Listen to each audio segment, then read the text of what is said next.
What he wears is none of your damn business. Liam, let's be real. If you weren't a Hamilton, do you think I ever would have been your girlfriend? You've been kicked out of the family. You really think I'm going to stick around? Don't make me laugh. The handbag Chad just bought me is worth more than you'll make in a year. You think you're even worthy of me? Get lost. And don't ever show your face around me again. You're disgusting. Liam stepped out of the cramped apartment building, fumbling to light a cigarette. It was spring, but beads of sweat dotted his forehead. 15 years ago, the Hamiltons' only son, Jason, had gone missing. Liam, a 7-year-old in foster care who happened to be the same height, was taken in to fill the void. For 15 years, he had been the perfect son, diligent, obedient, and a stellar student. His natural aptitude had gotten him into Columbia, and after graduating, he'd taken the reins of Hamilton Industries. In just 2 years, he had propelled the family company into one of New York City's top 100 private firms. But the moment the real Jason Hamilton returned, Liam, the replacement, was cast aside. His 3 adoptive sisters grew wary and distant. Control of the company was transferred entirely to Jason's name. He didn't even want their money. The Hamiltons had raised him, and he'd repaid that debt with his hard work. What happened to the company now was none of his concern.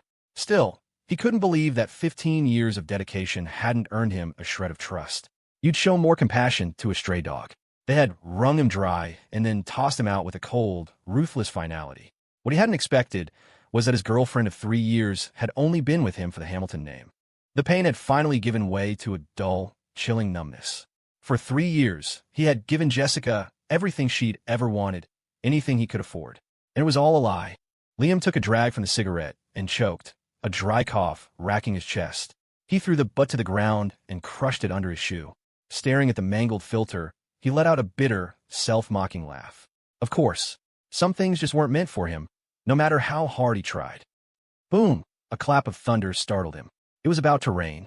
In 2 days, his entire life had been upended. Was the universe itself trying to kick him while he was down? He sighed, the sound lost in the wind, and hurried away from the apartment complex. It didn't matter anymore. When he'd walked out of the Hamilton mansion, his past was wiped clean. For the first time, he was free. All those years leading the company, navigating the treacherous world of corporate warfare, had left him exhausted. For the rest of his life, he figured he'd find a simple job as a security guard. Just coast, exist, and wait for the end. He'd already ridden the highs and lows. Maybe just lying flat was the most comfortable way to live. He was still muttering to himself when the sky opened up. The downpour was torrential, mixed with the roar of thunder. Head down against the deluge, he cut through a narrow back alley. And that's when he heard it, a strange, muffled whimper from the dark corner up ahead. NGH. It was followed by a man's sleazy chuckle. Looks like Tiffany wasn't lying.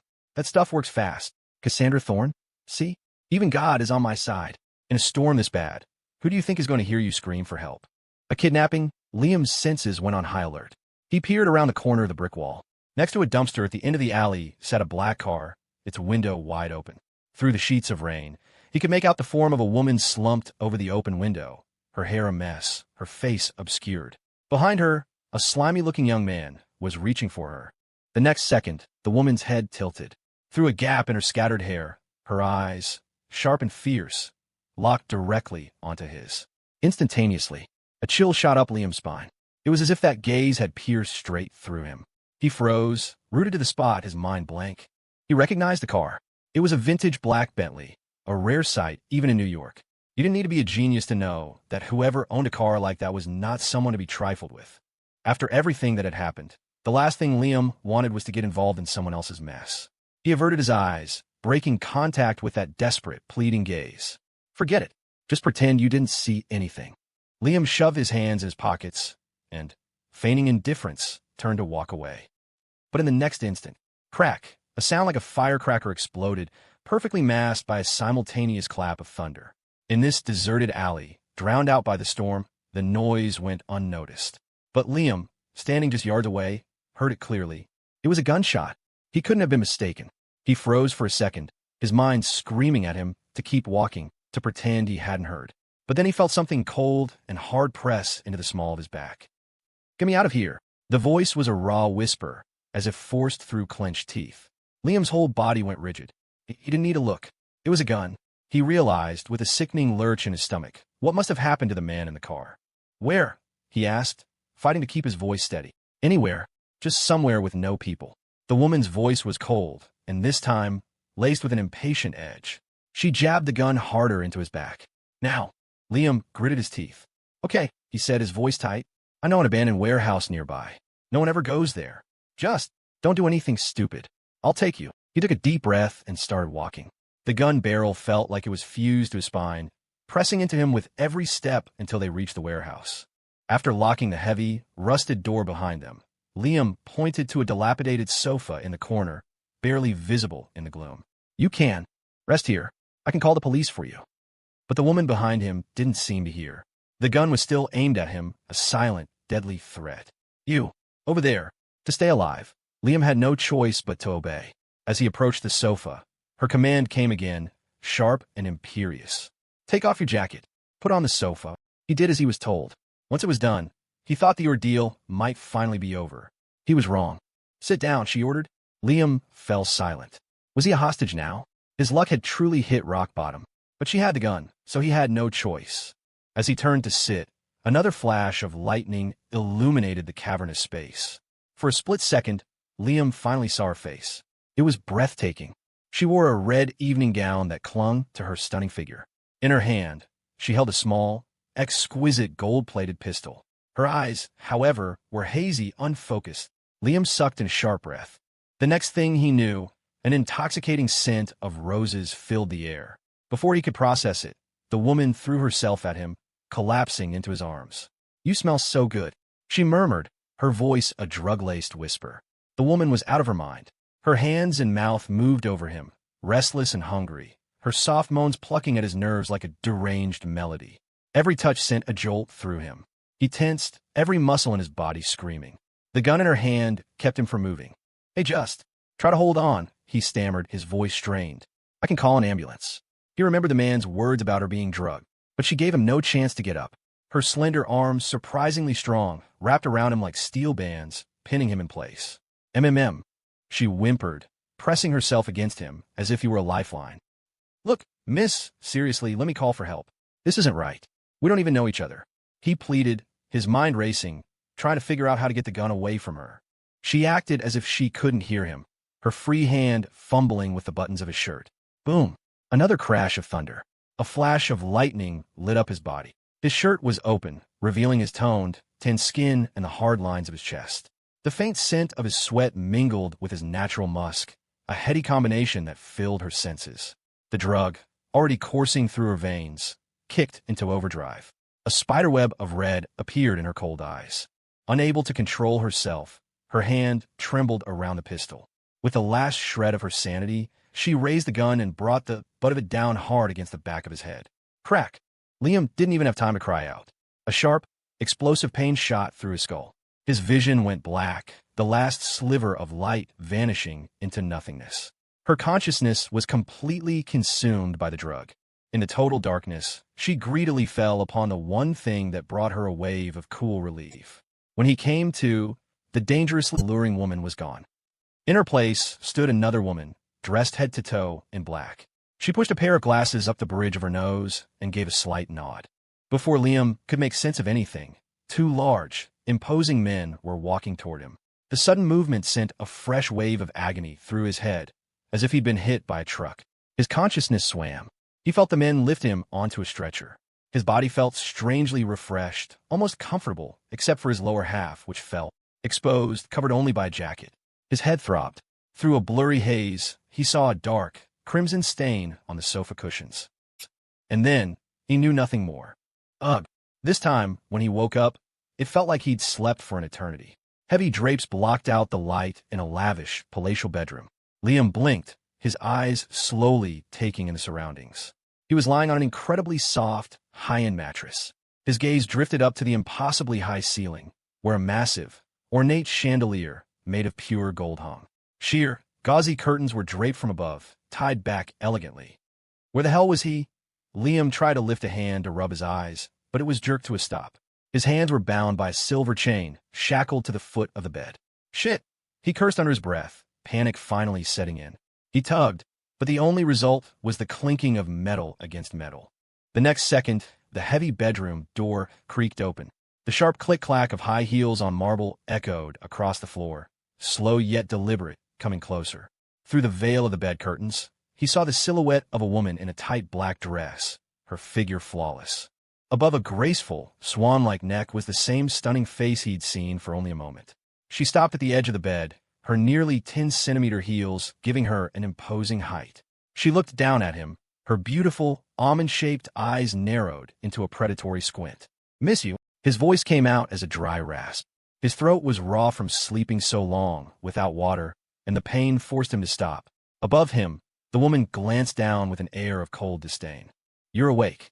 Liam struggled, using his chained arms to push himself into a sitting position. He forced himself to remain calm. He had a pretty good idea of where he was, her home. After being thrown out by the Hamiltons, he'd already lined up a security job. He was supposed to start in a few days. He had no idea how he'd ended up in this mess, but he needed to get out of this place fast. This woman was a psycho, chaining him to a bed like some kind of animal. Recalling the vintage Bentley, the opulent bedroom, and the golden pistol, he knew it was best not to provoke her. He took a deep breath. "Miss, can you please tell me where my phone is? It's getting late. I should get going." He was trying to signal that he would pretend nothing had happened, that he didn't know a thing. But the woman seemed to ignore him. She reached out and swept the curtain aside. With nothing between them, their eyes met. Her face was like a sculpture carved from jade, exquisite and cold. Her full red lips were pressed into a firm line, her eyes as frosty as a winter morning. Liam prided himself on having seen his fair share of beautiful women. His 3 non-biological sisters were stunning, and his ex, Jessica, had been the campus queen. But in front of this woman, they were nothing more than handmaidens. He drew in a sharp breath, his mind reeling. He couldn't believe that last night he and she, HSS. Before he could recover from the shock, her long, slender fingers seized his chin. The grip was shockingly strong, forcing his head up to meet her gaze. Her eyes were so cold they could steal the breath from his lungs. She toyed with the chain on his wrist, a cruel smirk playing on her lips. "What's the matter? After all that, you still think you can just walk away?" You. A wave of humiliation washed over him. A grown man being toyed with like this. He hadn't seen the gun, so he didn't dare fight back too hard. He gritted his teeth. "Miss, just give me back my phone. I'll act like yesterday never happened. I've never even met you." He thought he'd made his position perfectly clear. His lips were sealed, but his words seemed to ignite her anger. Her cold eyes blazed with a sudden fire. Her fingers tightened on his chin, and with a sudden, brutal force, she slammed the back of his head against the headboard. Then, her voice, laced with ice, cut through the air. "Am I not worth remembering? Ugh, she's a goddamn lunatic." Liam bit down hard on his back teeth, the pain sharp and searing. He'd always kept himself in shape at the gym, but he was weak from lack of food.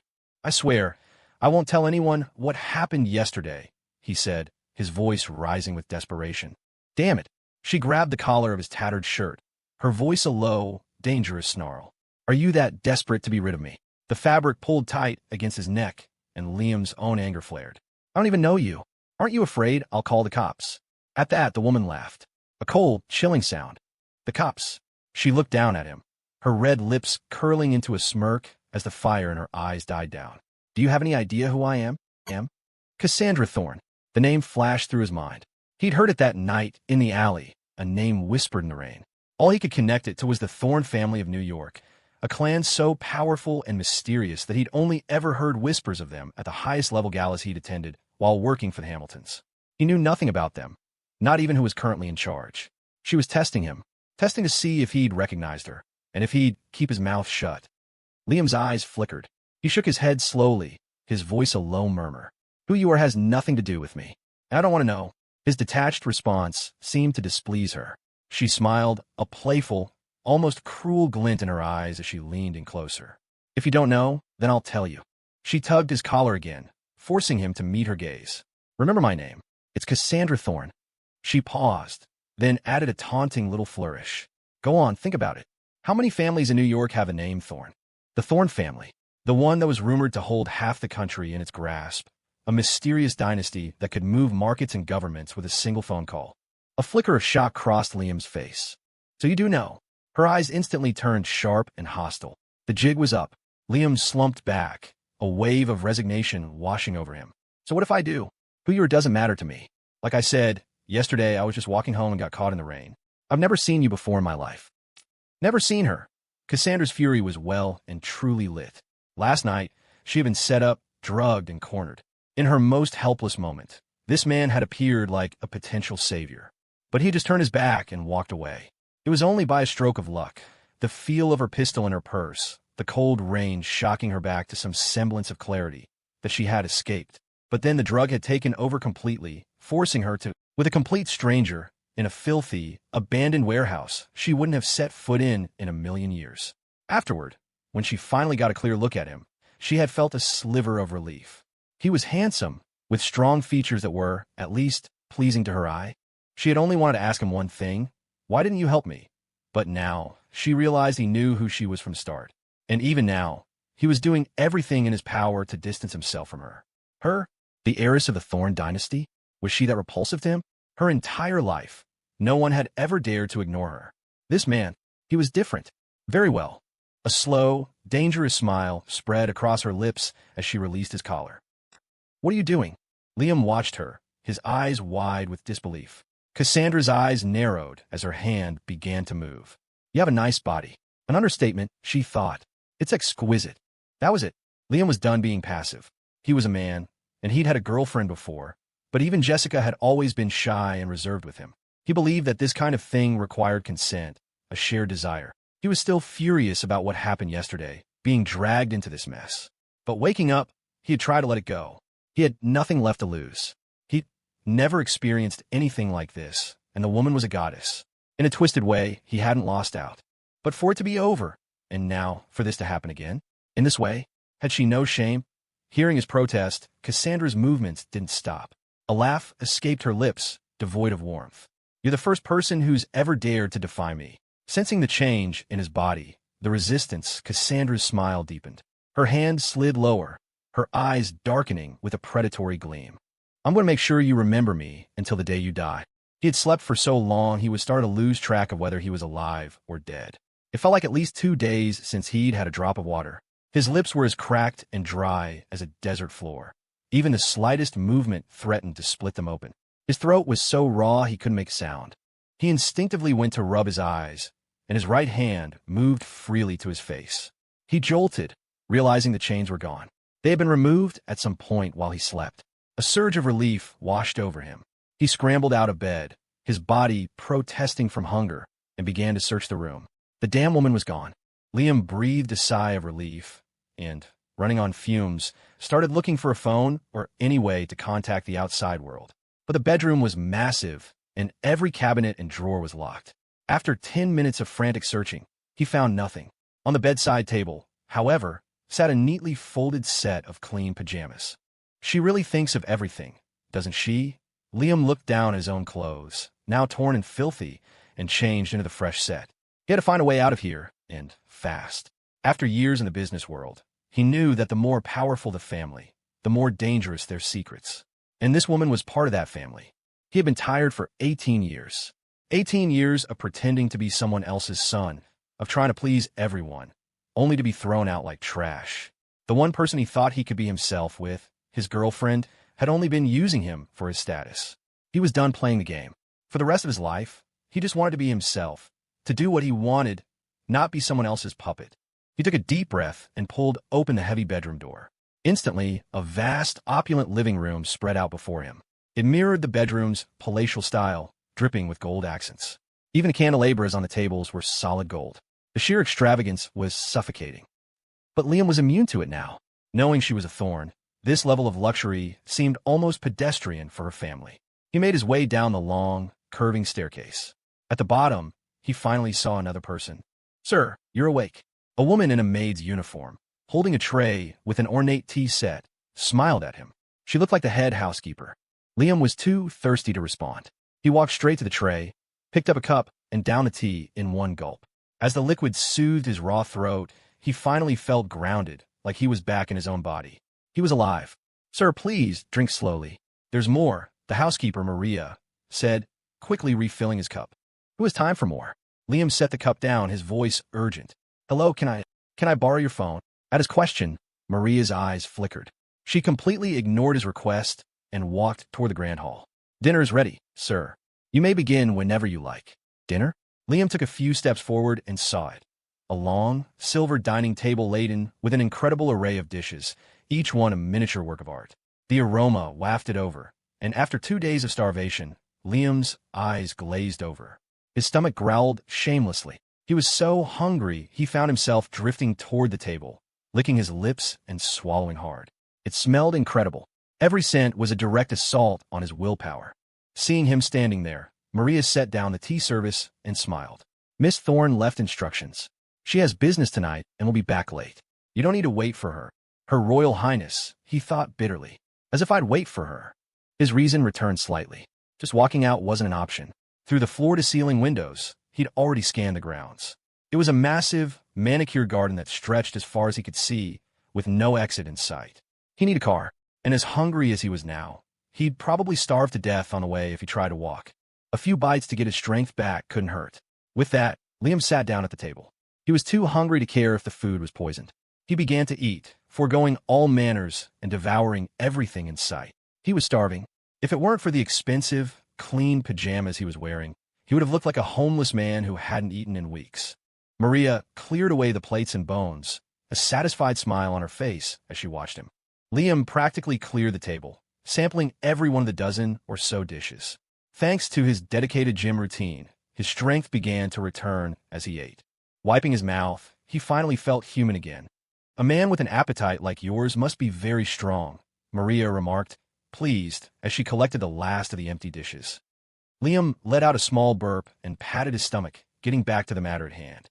Excuse me, could I borrow your phone? I just need to make one call. Maria's expression shifted subtly.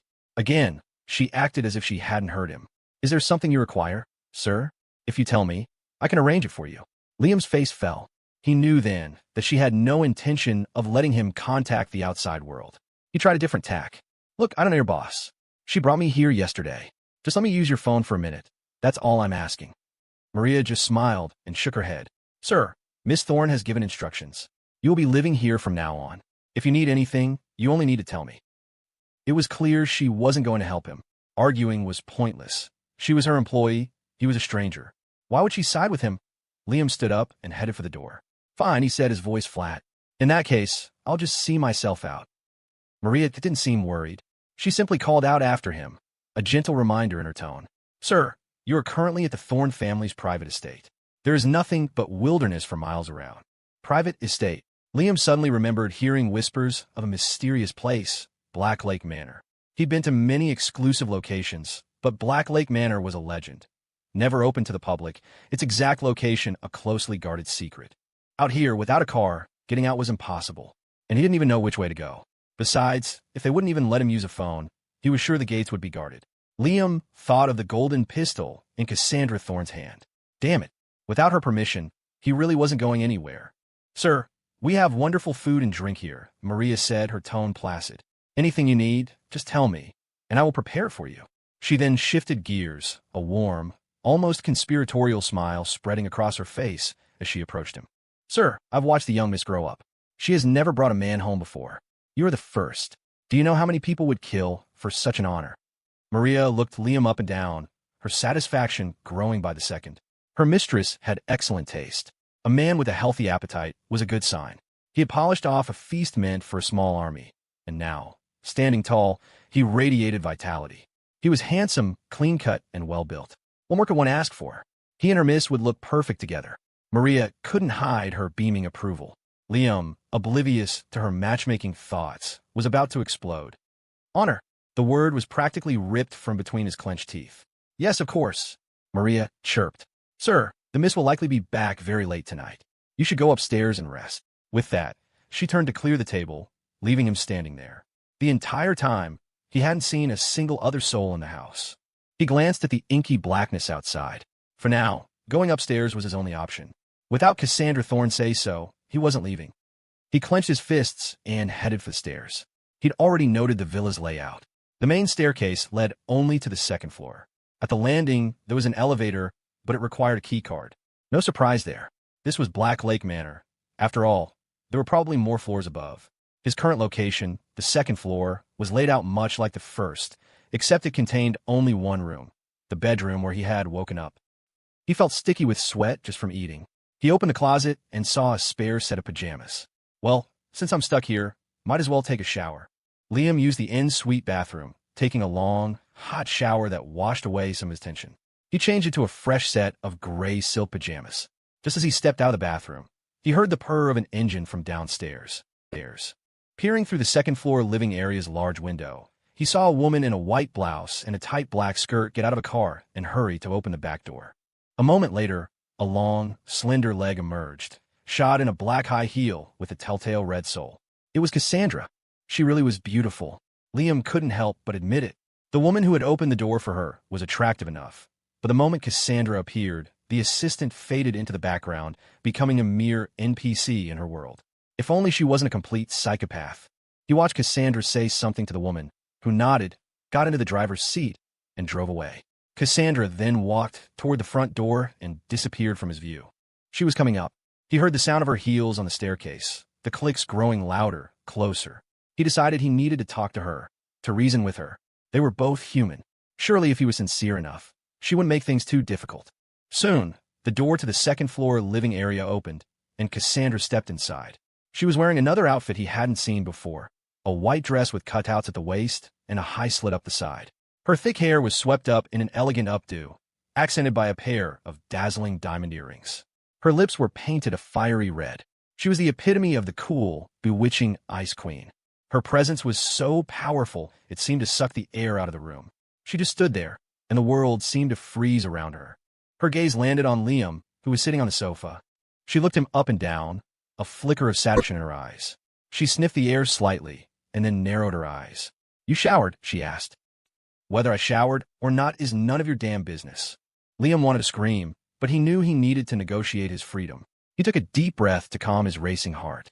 "What will it take for you to let me go?" Cassandra tossed her purse onto a console table by the door and shot him a contemptuous look. "Did you already forget what I said yesterday?" She walked toward him, her movements fluid and predatory. She stopped right in front of him and suddenly leaned down, bending at the waist. The scent of roses flooded his senses again.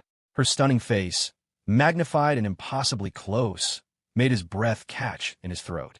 Her skin was flawless, but her almond-shaped eyes glinted with a cold light. And those lips, red as fire. His gaze drifted lower, down her neck where he could see. His heart skipped a beat. Her voice, cool and imperious, broke the spell. "You can forget it." Jolted by her words, Liam snapped back to reality. He was a man, for God's sake. He shot his hands up, trying to push her away. But as he moved, he felt a sharp tug. He looked down and realized that somehow she had. So that was it. A honey trap. He finally saw them. 2 metal chains hidden in the crevices of the sofa cushions. Damn it. You're a lunatic." Cassandra's eyes darkened. "Am I not taking good care of you? Is that why you're so desperate to leave?" "It has nothing to do with that. I told you I'm not interested in you, and I swear I won't say a word about what happened between us." But he had no idea that the more he pushed her away, the more intrigued she became. She pulled something out of the coffee table drawer. A cold smile touched her lips. "It doesn't matter."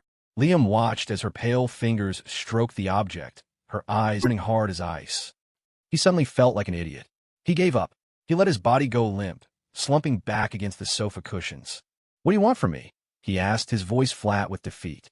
Seeing his sudden compliance, the corners of Cassandra's lips curled into a cold, triumphant smile. She looked down at him, her gaze imperious. "It's simple," she said, her voice laced with absolute authority. "From now on, you will live here. You will be my little canary." Liam's eyes flew open. Did she know what she was saying? Cassandra's lips curved into a smirk. "Anything you want, I can give you." "You." Liam was speechless. As much as he hated it, she had a point. Here, he truly would want for nothing. The Thorne family's power was absolute. Seeing Liam fall into silent contemplation, sensing his resolve waver, Cassandra's eyes glinted. She sweetened the deal. "Whatever you desire, I can make it happen with a wave of my hand." She could give him anything, but it would always be at her discretion. His entire existence will be dictated by her whims. For 15 years, he had lived as someone else's substitute. Even his own girlfriend had betrayed him. On the surface, he was the brilliant heir to the Hamilton fortune with the campus queen on his arm. But underneath, his life had been a constant performance of accommodation and appeasement, only to be thrown away like trash. Liam's thoughts churned. From the moment he walked out of the Hamilton's mansion, he had sworn that for the rest of his life, he would live only for himself. He would never be a puppet again. He would never be at someone else's mercy. A cold smile touched Liam's lips. His voice was firm. Impossible. Damn him. This man was just too interesting. An undeniable flame of sadistic pleasure ignited in Cassandra's eyes. She had never met anyone who would refuse a life of such luxury. His desperate resistance, every last bit of it, was a fatal attraction for her. Cassandra's heart began to pound, her breathing quickening with excitement. I really am curious, she murmured thoughtfully. Suddenly, her expression shifted. Her eyes flashed with a cruel light as she raised the thin leather whip she'd been holding and brought it down across his chest. Crack! You psycho! Liam roared, the chains on his wrists rattling against the sofa. You dare curse me? The sight of the red welt blooming on his skin only seemed to excite Cassandra more, pushing her further into a frenzy. She was beyond reason. Liam clenched his jaw and squeezed his eyes shut. He stopped yelling. He stopped cursing. He lay on the sofa, perfectly still. How boring. The excitement in Cassandra's eyes vanished as quickly as it had appeared. She shot Liam a cool, dismissive glance, then turned away, all interest lost. Hearing the sound of her heels retreating, Liam cracked his eyes open just enough to watch her. He saw her stop at the console table, take out her phone, and make a call. Maria, send Evelyn up. She hung up and left the second floor without a backward glance. Liam was in so much pain, he felt detached from his own body. He couldn't even feel his own head. Before, if something like this had happened, he could have held on. His 3 sisters, or even his colleagues at the company, would have called the police if he didn't show up for work. But that was 3 days ago. He had signed over the company, submitted his resignation, and even left them a business plan for the next quarter. He had no close friends. He had always been alone. And Jessica? Forget it. She was probably off living it up with her rich new boyfriend, Chad. He didn't even have parents. Who could he count on? Beyond this manor, there wasn't a single person in the world who would be looking for him. Liam's heart turned to ash. He heard another set of footsteps on the stairs, faster and more hurried than Cassandra's. It must be the woman from the phone, Evelyn. The door opened, and Liam slowly opened his eyes. A woman in a sharp white pantsuit, carrying a medical case, walked toward him. Well, look at you. Still conscious, Evelyn said, her tone light. She placed her medical case on the coffee table and opened it with a cheerful smile. Liam watched in silence as she took out gauze, alcohol, iodine, and a syringe. She expertly snapped open a glass ampoule with her thumbnail, drew the liquid into the syringe, and then injected it into his arm. Liam didn't bother to resist, just watch her work. After the injection, Evelyn began to examine the whip mark on his chest. A hint of surprise flickered in her eyes. She poured alcohol onto a gauze pad. You're really something, she commented. I've never seen the mist this angry before. With the medicine prepared, she pulled at the collar of his pajamas. Brace yourself. This is going to sting. Whatever. What could possibly be worse than the soul-crushing despair he was already feeling? Seeing Liam's silence, Evelyn simply pressed the medicated gauze to the wound. The pained outcry she expected never came. A look of genuine shock crossed her face. You got a high pain tolerance, don't you? How could it not hurt? Liam felt like he was grinding his back teeth to dust. But was this really the time to complain? After the intense, searing pain subsided, all that was left was the dull ache of the wound being cleaned and bandaged. He'd survived the worst of it. The rest was negligible. As she worked, busily wrapping the bandage around his chest, Liam's dry lips moved. He had to ask, can you help me get out of here? Evelyn's hands paused. She looked at him surprised. You want to leave? Yes. Seeing someone who would actually talk to him, Liam's deadened heart flickered back to life. I don't want to be here, he said urgently. If you can help me leave, I'll repay you with everything I have. He was done hoping for a stranger's kindness. He was negotiating, offering the last thing of value he possessed in exchange for a chance at freedom. But Evelyn just let out a small laugh. Your abilities? Don't be ridiculous. You think you have more to offer than my mistress? Liam was silenced. It was true. He had nothing. How could he possibly compare to the heiress of the Thorne family? Seeing his silence, Evelyn asked, why are you so desperate to leave? Do you have any idea how many men would kill to be in your position? She picked up a fresh roll of gauze and began to wrap it. If I were you, I'd just do as she says. To be frank, I've never seen the miss bring a man home before. You have no idea how lucky you are. Lucky? Liam couldn't take it anymore. So, being noticed by Cassandra Thorne was supposed to be a blessing? It was a blessing he could do without. I'm just a normal person. I just want a quiet life. I don't want anything to do with her. Evelyn looked at him as if he'd said the most ridiculous thing in the world, her hand trembling as she wrapped the gauze. Do you know that my mistress could make all of New York City tremble with a wave of her hand? All that power and wealth, and you don't want it? Ever since she'd started working for her, Evelyn had wondered what kind of man could possibly be worthy of a woman as brilliant, beautiful, and fearsome as her mistress. A few days ago, when she'd heard that the miss had brought a man home, she'd been in a state of shock. After meeting him, she had to admit he was handsome and well-built, but she still felt he was lacking. And now, here he was, looking completely broken, whining about wanting to leave. Was he out his mind? I'm not interested in money. Liam finally snapped. No amount of money was worth his peace of mind. All he wanted was a quiet place to live, a home of his own, to be free from the control of others, to truly be himself and do whatever he wanted. Evelyn stared at him as if he were an idiot. She tore the gauze and secured it with medical tape. He's probably just overwhelmed, she thought. He said he was a normal guy. Seeing this level of luxury for the first time must be a shock. Some people were like that. Their pride couldn't handle it. As a doctor, Evelyn had studied some psychology.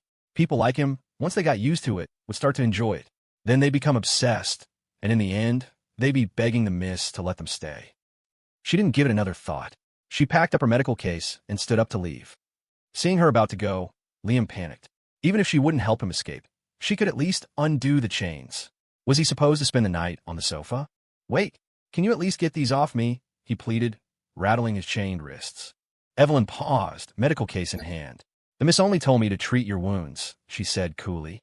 She said nothing about setting you free. With that, she walked out without a backward glance. Hey, wait, hello. Liam struggled, yelling after her. The movement of his throat pulled at the wound on his chest, and as the numbness from the injection wore off, he grimaced in pain. He watched her disappear around the corner of the staircase, and his last shred of hope died with her. He stared up at the opulent ceiling, too exhausted to even struggle anymore. Cassandra did not return. Liam lay on the sofa, finally drifting into a fitful sleep late into the night. When he woke up, two maids were quietly undoing the chains. He tried to ask them a few questions, but they worked in complete silence, as if they were deaf and mute. In that moment, Liam finally accepted his reality. Without Cassandra Thorne's permission, he was never leaving. Fine, let her play her games until she gets bored.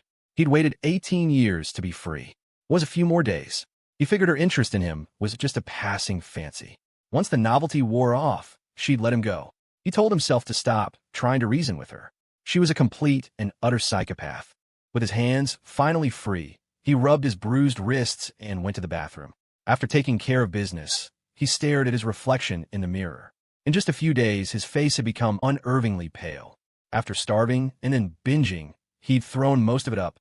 The throbbing pain in his chest was a constant, agonizing reminder of his situation. Whatever. If you can't beat them, join them. For now, he had nowhere else to go. He might as well be a ghost in this house and let his body heal. He touched his stomach. The thought of another lavish feast made him nauseous. He just wanted some broth. He made his way downstairs and saw Maria and the other staff nearing the dining table. When Maria saw the bandage on his chest, a flicker of surprise crossed her face, but she said nothing, simply smiling. Good morning, sir. Liam didn't respond. He noticed there were more people in the living room today, at least 7 or 8 maids, all in the same uniform, bustling about as if preparing for a major event. None of it was his business. Is there any broth? He asked. Broth. Maria paused, then smiled. Yes, but you'll have to wait a moment, sir. You can eat after the miss returns. Is she insane? He had to wait for her to come back just to eat? A flash of anger crossed Liam's face. What if she doesn't come back? He retorted. Am I just supposed to starve to death? Oh no, that won't happen, Maria said with a dismissive wave and a smile. The meal is already prepared. The miss will be back in an hour. Please have a seat on the sofa and wait. With that, Maria bustled off to attend to other duties. Liam was so angry his jaw was twitching. So much for compromising. He had to wait for her to eat? If she didn't come back, he would go hungry? What kind of twisted rule was that? It was a violation of his basic human needs. Fuming, Liam saw that the dining room doors were now closed and locked. Couldn't get in even if he wanted to. He slumped onto the sofa in frustration and yelled at the ceiling. I need some water. That's what he said. In the back of a speeding black Bugatti, Cassandra Thorne's voice was as cold as ice.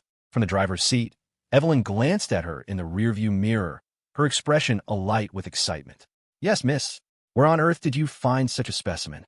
He's not even interested in money. Cassandra was silent for a moment before dropping 4 chilling words. I found him on the street. Puffed. Evelyn's hand jerked on the wheel, nearly sending the car into a ditch. Miss, are you crazy? You can't just pick up random men off the street. What if his family finds out? Even with the Thorne family's power, a dead body could be handled. But a living, breathing person suddenly abducted? His family would raise hell. The harsh midday sun flashed through the window. Cassandra's expression darkened, her voice remaining frigid. They won't find out. You? Evelyn started to say more, but she caught the look in Cassandra's eyes in the mirror, a gaze so cold and sharp it felt like it could pierce right through her. She shivered and quickly changed the subject. Miss, the investigation from the other night is complete. It was Tiffany who tampered with your wine at the gala. I've already informed our people to terminate all of the Zhang family's contracts. As for Tiffany herself, what are your orders? She chattered on, but Cassandra didn't seem to be listening. Her head was tilted back against the leather seat, her eyes half closed as she watched the scenery fly by. She suddenly felt like the drive home today was taking an eternity. How long had they been driving? And they still weren't there. Seeing this, Evelyn knew to stop talking. She fell silent and focused on the road. Liam sipped the warm tea. It soothed his stomach and eased his nausea. He sat listlessly, watching the maids hurry back and forth, then turned his gaze to the floor-to-ceiling windows. The garden was bathed in the bright midday sun. Beyond the sound of the maid's footsteps, he could hear the wind rustling through the leaves outside. He realized, with a start, that in his 18 years of striving, he had never once just sat quietly and appreciated the simple beauty of the world. Before he turned 18, he'd even slept with one eye open, terrified that one day he'd wake up and be thrown back out on the street. His whole life had been one of cautious, soul-crushing appeasement. The sight of the leaves trembling in the wind brought him a strange sense of peace. For a moment, he felt calm, as if the rest of the world and all its problems had faded away. If he wasn't a prisoner here, he thought, he might actually like this place. But the moment of tranquility was short-lived. In the distance, on the sprawling green lawn, a black Bugatti was approaching. The devil was back. Liam's calm shattered. He started to speak, but the movement of his throat pulled at the wound on his chest, sending a sharp, lingering pain through him. The miss is back. Hurry up. Maria, who had been watching the window, urged the staff on. Their movements quickened. By the time a black car pulled up, their preparations were complete. Maria hurried to the main entrance. Glancing back at Liam, still seated on the sofa, she couldn't help but remind him, Sir, the miss has returned. You should stand to greet her. Like she's some kind of queen? Stand to greet her? Hell no. Liam scoffed. What, did she lose her legs? Can't she walk on her own? Maria just sighed helplessly and said no more. She pulled the main door open, her face arranged in a welcoming smile. Outside, Cassandra emerged, dressed in a strapless black gown. The long skirt flowed behind her, rippling with every graceful step she took. Welcome home, miss, Maria said with a smile, stepping aside to let Cassandra pass. The meal is ready. Shall we serve now? Cassandra hummed in acknowledgement. Her sharp eyes scanned the living room, finally landing on Liam. Noticing Cassandra's gaze, Maria quickly explained, Sir was sick this morning. He may not have fully recovered yet. She was trying to make an excuse for him. Cassandra knew exactly what she was doing, but didn't call her on it. Prepare the meal, was all she said. Yes, miss. Maria nodded and hurried off to the kitchen. Liam, who had been about to take another sip of water to steel himself for a confrontation, almost choked when he heard Maria's excuse. He'd been on the second floor all morning. Maria hadn't even been up there. How could she possibly know he'd been sick? Were there cameras everywhere in this house? Was his every move being watched? It meant there were probably people hidden in the shadows he didn't know about. For now, making a move on Cassandra was out of the question. Before he could dwell on it, Cassandra was standing before him. Her beauty was truly a weapon. If only she wasn't a psychopath. Liam remained seated, staring up at her with a mixture of anger and helplessness. He watched her take a small box from her purse and removed a necklace.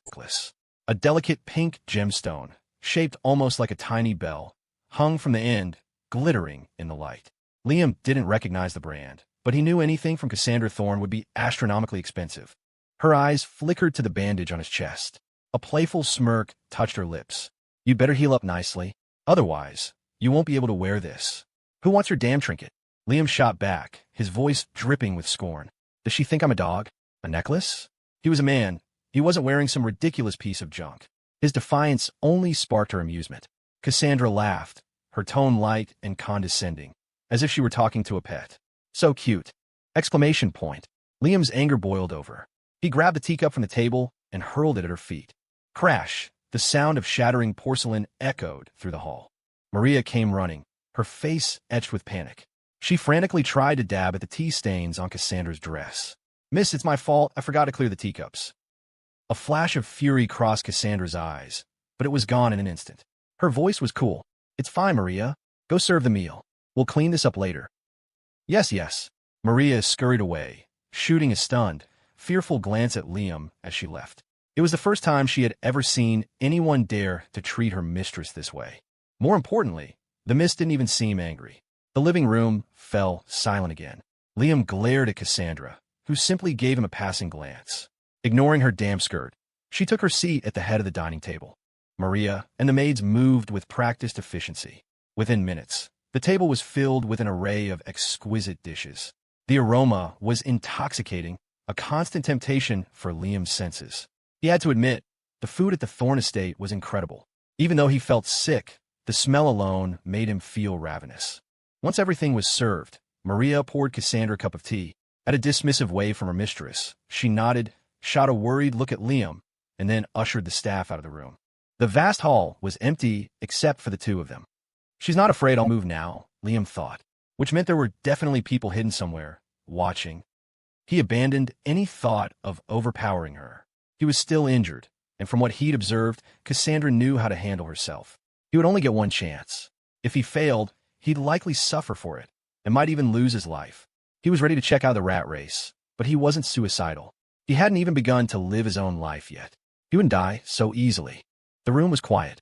Cassandra sipped her tea, her cold eyes studying Liam from time to time, as if he were an interesting specimen. The look made his skin crawl. He abruptly stood up, moved to the chair diagonally across from her, and sat down, picking up his knife and fork with defiant energy. His action seemed to surprise Cassandra. She watched him cut a piece of steak and put it in his mouth, a playful tone in her voice. "I thought you'd be on a hunger strike." "Not a chance." The meat was tender and delicious, but every swallow sent a jolt of pain through his injured chest. Each pang of pain was a reminder. He would get his revenge on this she-devil who was tormenting him.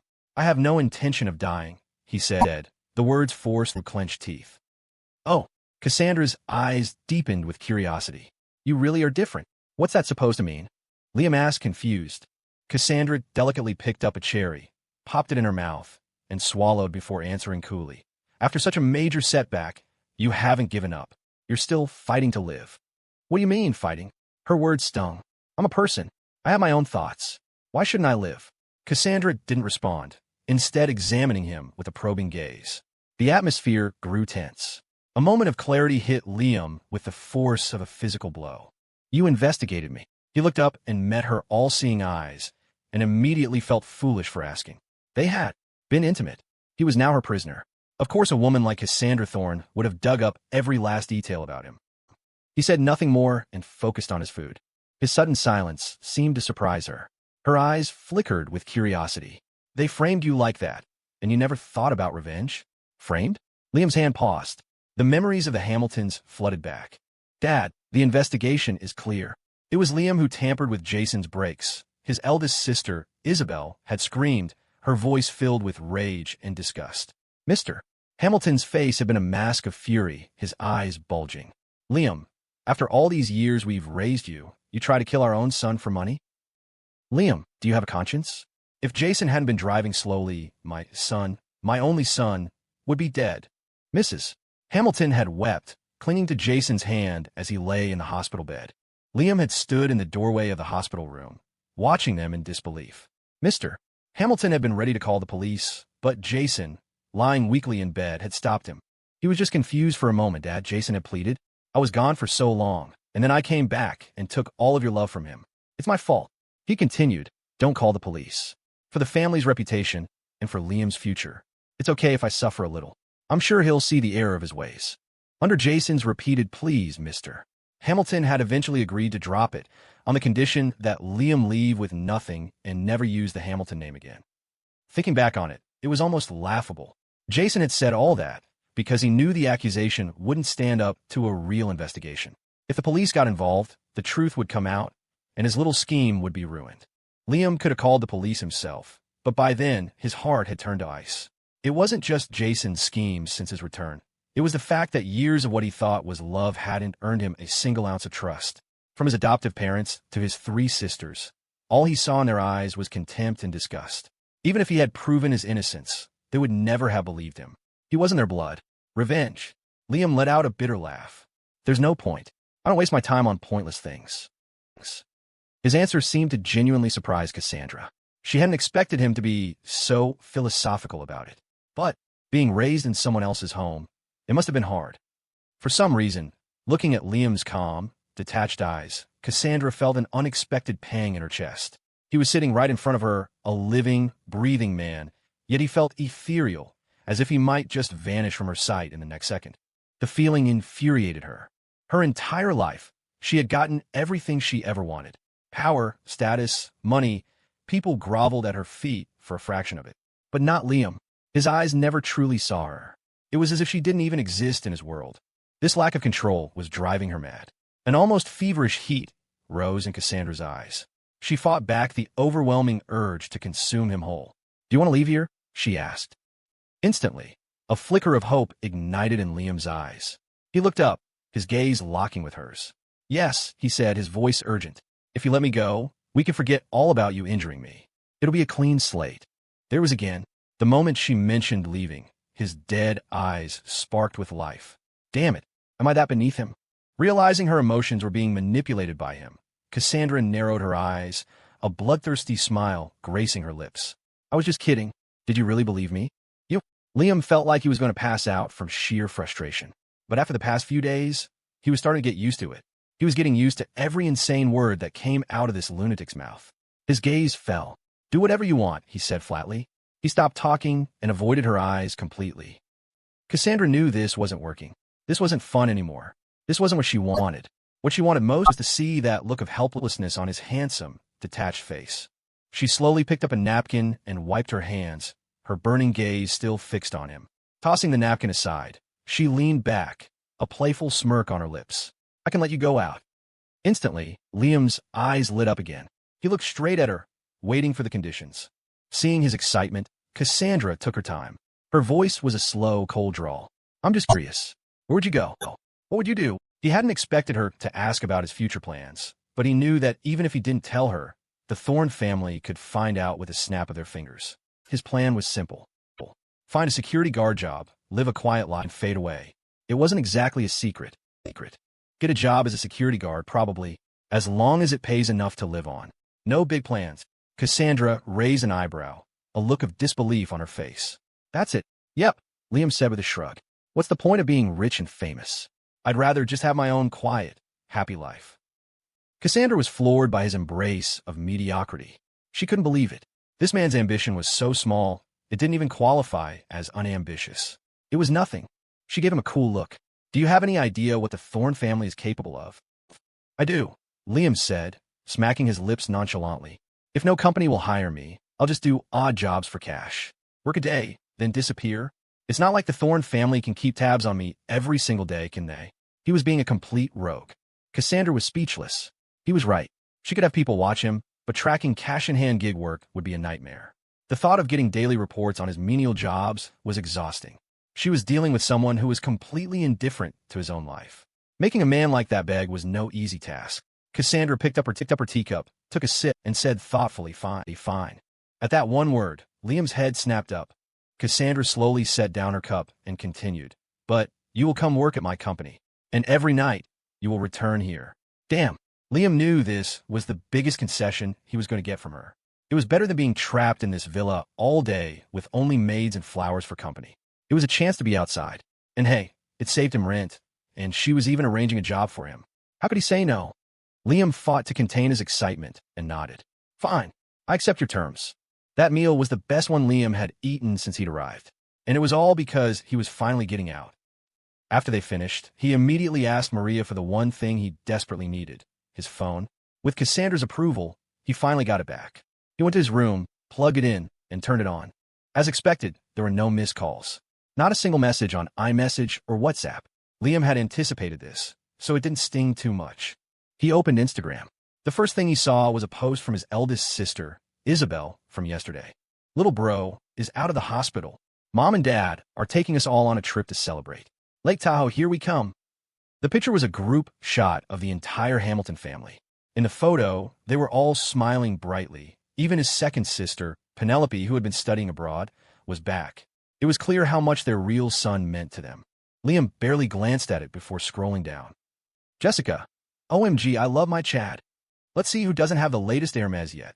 Winking face with tongue, winking face with tongue, winking face with tongue. Below there were just work-related posts from former colleagues. Liam's eyes narrowed. He opened his contacts, and without a moment's hesitation, deleted Jessica and every single member of the Hamilton family. He then went into his phone settings and blocked all of their numbers. It was something he had been wanting to do for days. When the last number was blocked, Liam let out a long, slow breath. For the first time, he felt a sense of peace. With that done, he lay back on a luxurious bed, put on a comedy series, and let himself relax. Even when Evelyn came in later with her medical case to change his dressing, he didn't say a word to her. After she finished, she looked at him lying there like a king and shook her head. The miss said that once you're healed, a dedicated driver will be assigned to you. Your post will be at the main entrance of the Zenith Court building. She couldn't believe that the mention of this seemed to excite him. I don't need to be fully healed, Liam said, sitting up. I can start tomorrow. Just find me a few turtleneck sweaters. Staring at Liam's eager face, Evelyn was completely bewildered. Who on earth actually enjoyed working? Why would he want to leave this life of luxury to be a doorman? Was he just trying to prove how different he was? And the miss. She couldn't believe she'd actually agreed to this ridiculous demand. Couldn't she see this was just some kind of reverse psychology a normal man would use? I'll go ask the miss, she said, her mouth twitching, and left. A short time later, a maid brought him an assortment of men's clothing, all of it high-collared. The fabric was silky smooth. Even a glance told him they were incredibly expensive. Liam ended up choosing 2 simple black sweaters. He was just a security guard now. Wearing such expensive clothes would only draw unwanted attention.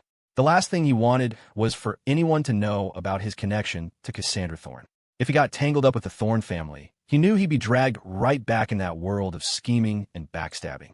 He was done with the rat race. All he wanted now was to coast. Cassandra Thorne didn't bother him for the rest of the day, and Liam enjoyed a rare moment of peace in his bedroom. He was so excited about starting his new job the next morning, about the return of a freedom he thought he'd lost, that he couldn't fall asleep until well after midnight. The next morning, he was up at the crack of dawn. He showered and changed with military speed. Just as he finished buttoning up, Evelyn Reed walked in with a first aid kit. It was the first time she'd seen him in his new work attire. The tailored security uniform accentuated his athletic build, and the high-necked sweater underneath, combined with his tightly pressed lips, gave him an air of intense self-restraint. For a brief moment, Evelyn thought she finally understood why her boss was so insistent on keeping him around. Maybe it wasn't about the man himself, but his physique. She quickly dismissed the thought, not daring to speculate further. After changing Liam's dressing, she gave him a final instruction. Your driver's name is Haley Liu. She's already waiting downstairs. She'll fill you in on the details. With that, she left. Liam pulled up the collar of his sweater, unfazed.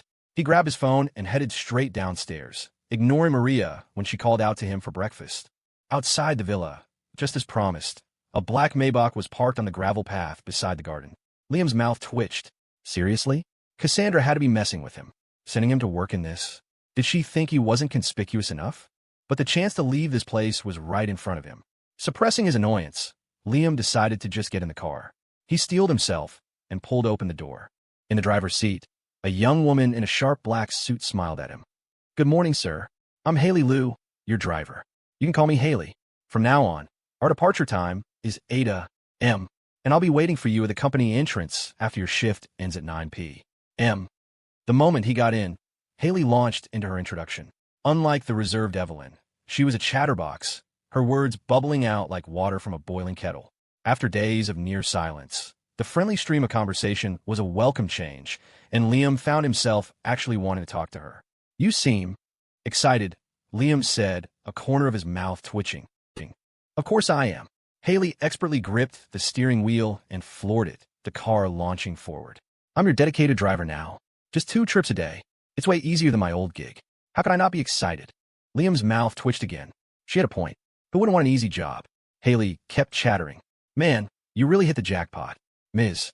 Thorne assigned me to you personally. That's some VIP treatment. At that, Liam frowned slightly. Why did everyone here say the same thing to him? But he couldn't blame them. Working under a tyrant like Cassandra Thorne, it was only natural they'd see the world through that lens.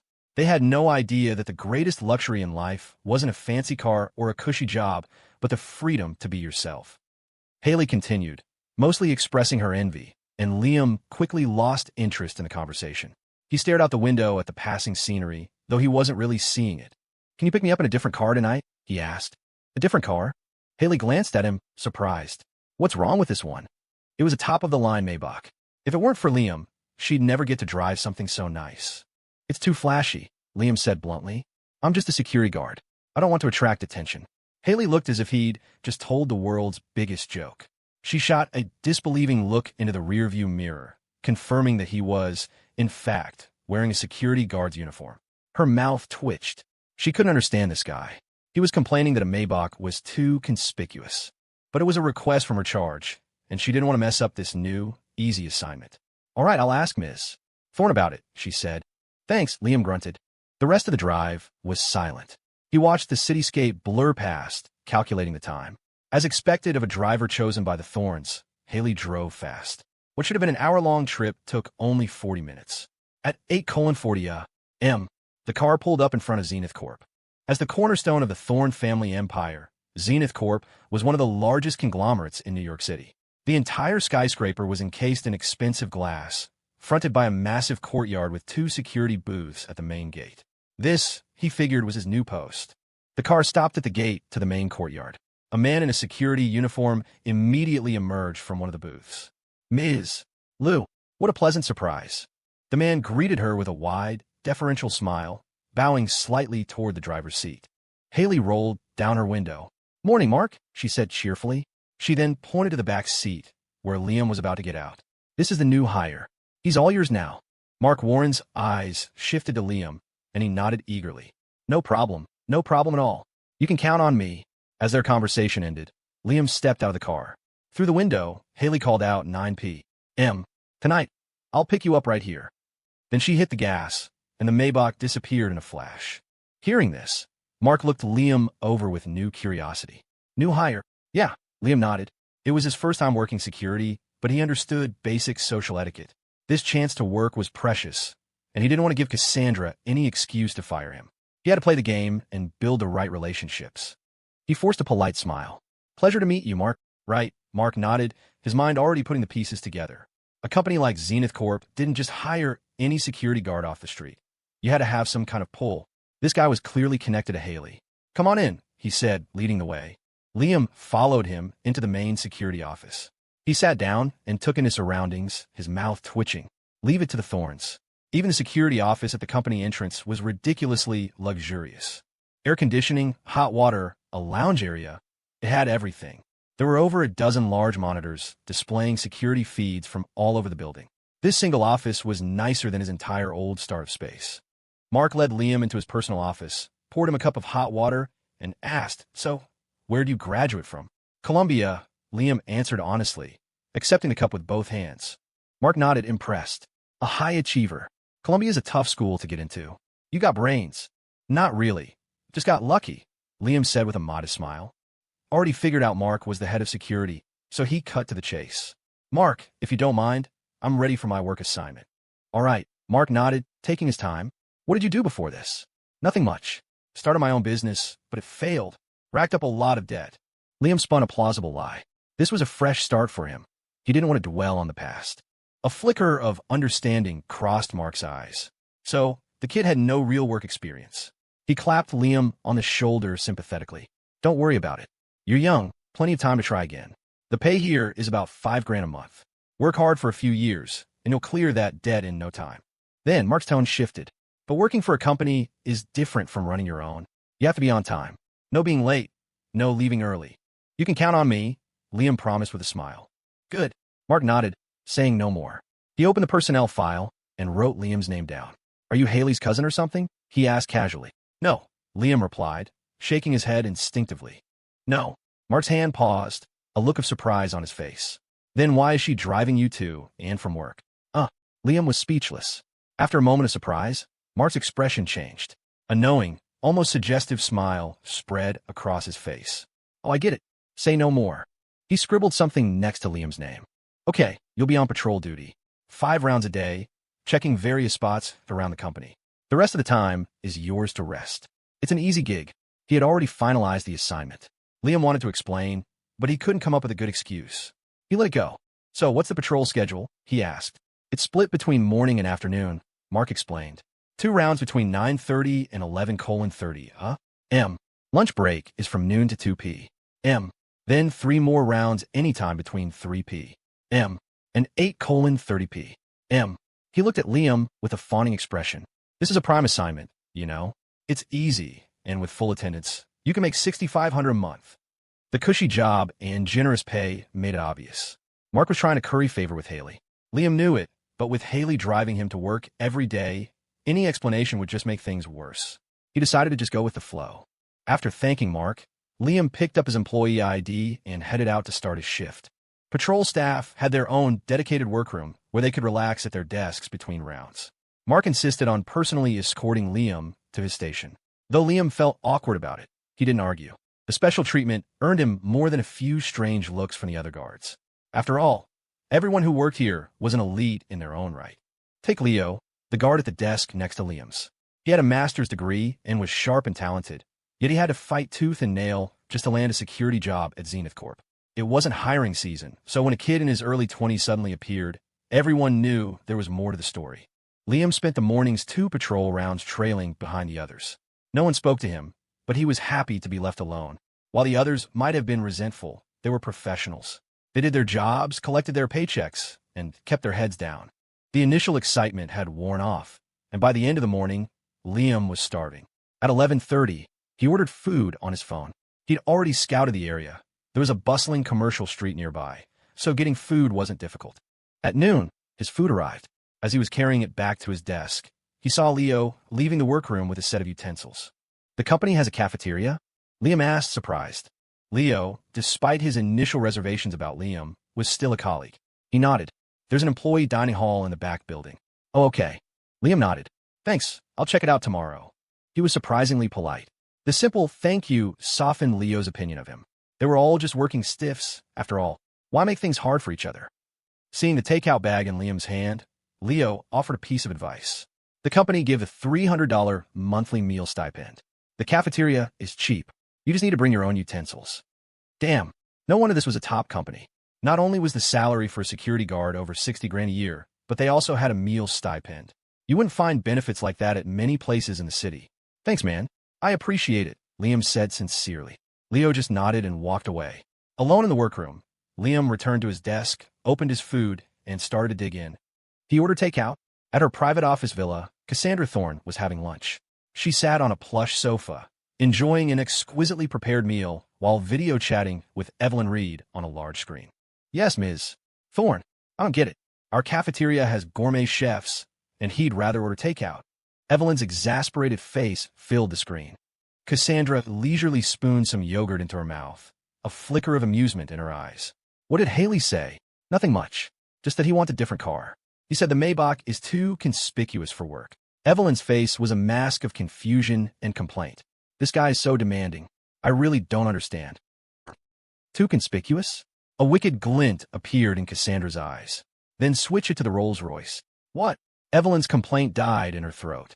Was Ms. Thorne playing some kind of game? A black Maybach was relatively low-key. Switching to a Rolls-Royce would be like putting up a billboard announcing Liam's special status to the entire company. But she didn't dare question her boss's decision. Yes, Ms. Thorne. I'll let Haley know right away. Cassandra didn't respond. Her gaze fixed thoughtfully on the variety of delicate dishes on her plate. She'd let him go to work, and he was still trying to distance himself from her. A slow smile spread across her lips. Life wasn't that simple. Her lips moved, and her voice was ice. Inform the board. I'll be at the company tomorrow at 9 a.m. to hold a board meeting. What? Evelyn was stumped. Ever since Cassandra took over the company, Evelyn had been the one to preside over meetings. Ms. Thorne usually worked from her city villa, connecting by video conference at most.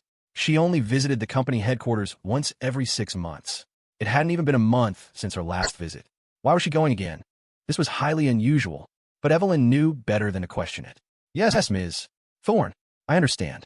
I'll send out the notice immediately. Cassandra said nothing more, continuing her meal with detached elegance. Understanding the dismissal, Evelyn ended the call. The lunch break passed in a flash, and the employees gradually returned to their posts. The afternoon proceeded as usual. During a break, Liam ordered a set of utensils online.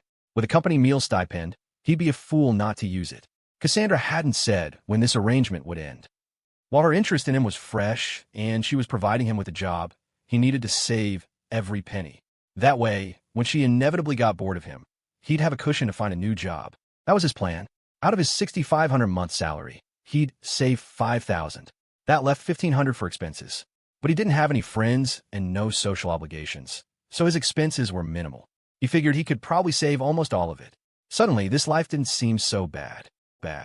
However, as his last patrol of the evening concluded, Mark Warren gathered everyone for a meeting. Standing in the center of the outdoor common area, Mark addressed the team with a grave expression. "All right, listen up, everyone. I have an announcement. Tomorrow morning at 9 a.m., Ms. Thorne will be here in person for a meeting. I want everyone on monitoring duty to be on high alert. Patrol teams will switch to hourly rounds. I want you all on your A game. You hear me?" "Yes, sir." The guards responded in unison. Liam shouted along with the rest, though inwardly he was scoffing. So Cassandra was coming. What was the big deal? You'd think she'd never set foot in the company before. Before he could finish his internal monologue, he heard the guards next to him start to grumble.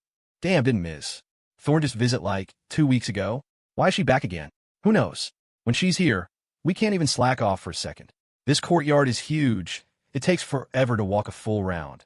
And now they're adding more. Dude, you're looking at it all wrong. Ms. Thorne is single. If she takes a liking to you, you think you'll still be stuck in this dead-end job? Easy for you to say. Who's lucky enough to catch her eye? You'd never get past her family anyway. Hey, a man's got to have a dream. What's wrong with being a kept man? I do it in a heartbeat." Listening to their banter, Liam's mouth twitched. If you actually caught Cassandra's eye, you'd become her puppet, losing yourself completely, forced to live by her whims. What was the point of a life like that? He knew all too well the painful, hopeless feeling of being dependent on someone else. He never wanted to experience that again. Liam pursed his lips and pushed through the crowd to sit back down at his desk. Noticing his reaction, Leo leaned over, an unusual gesture. "Hey, you should be on my team tomorrow. I'll put in a request with the chief. Ms. Thorne is coming. We can't have any screw-ups." Knowing Leo meant well, Liam didn't refuse. He was a new guy, after all. "Thanks, man. Should we exchange numbers?" "Sure." Leo nodded. After a day of working together, he'd realized Liam wasn't a difficult person and was actually quite polite. He pulled out his phone. "Scan my code." "Got it." A notification chimed as they added each other. Leo then clapped Liam warmly on the shoulder.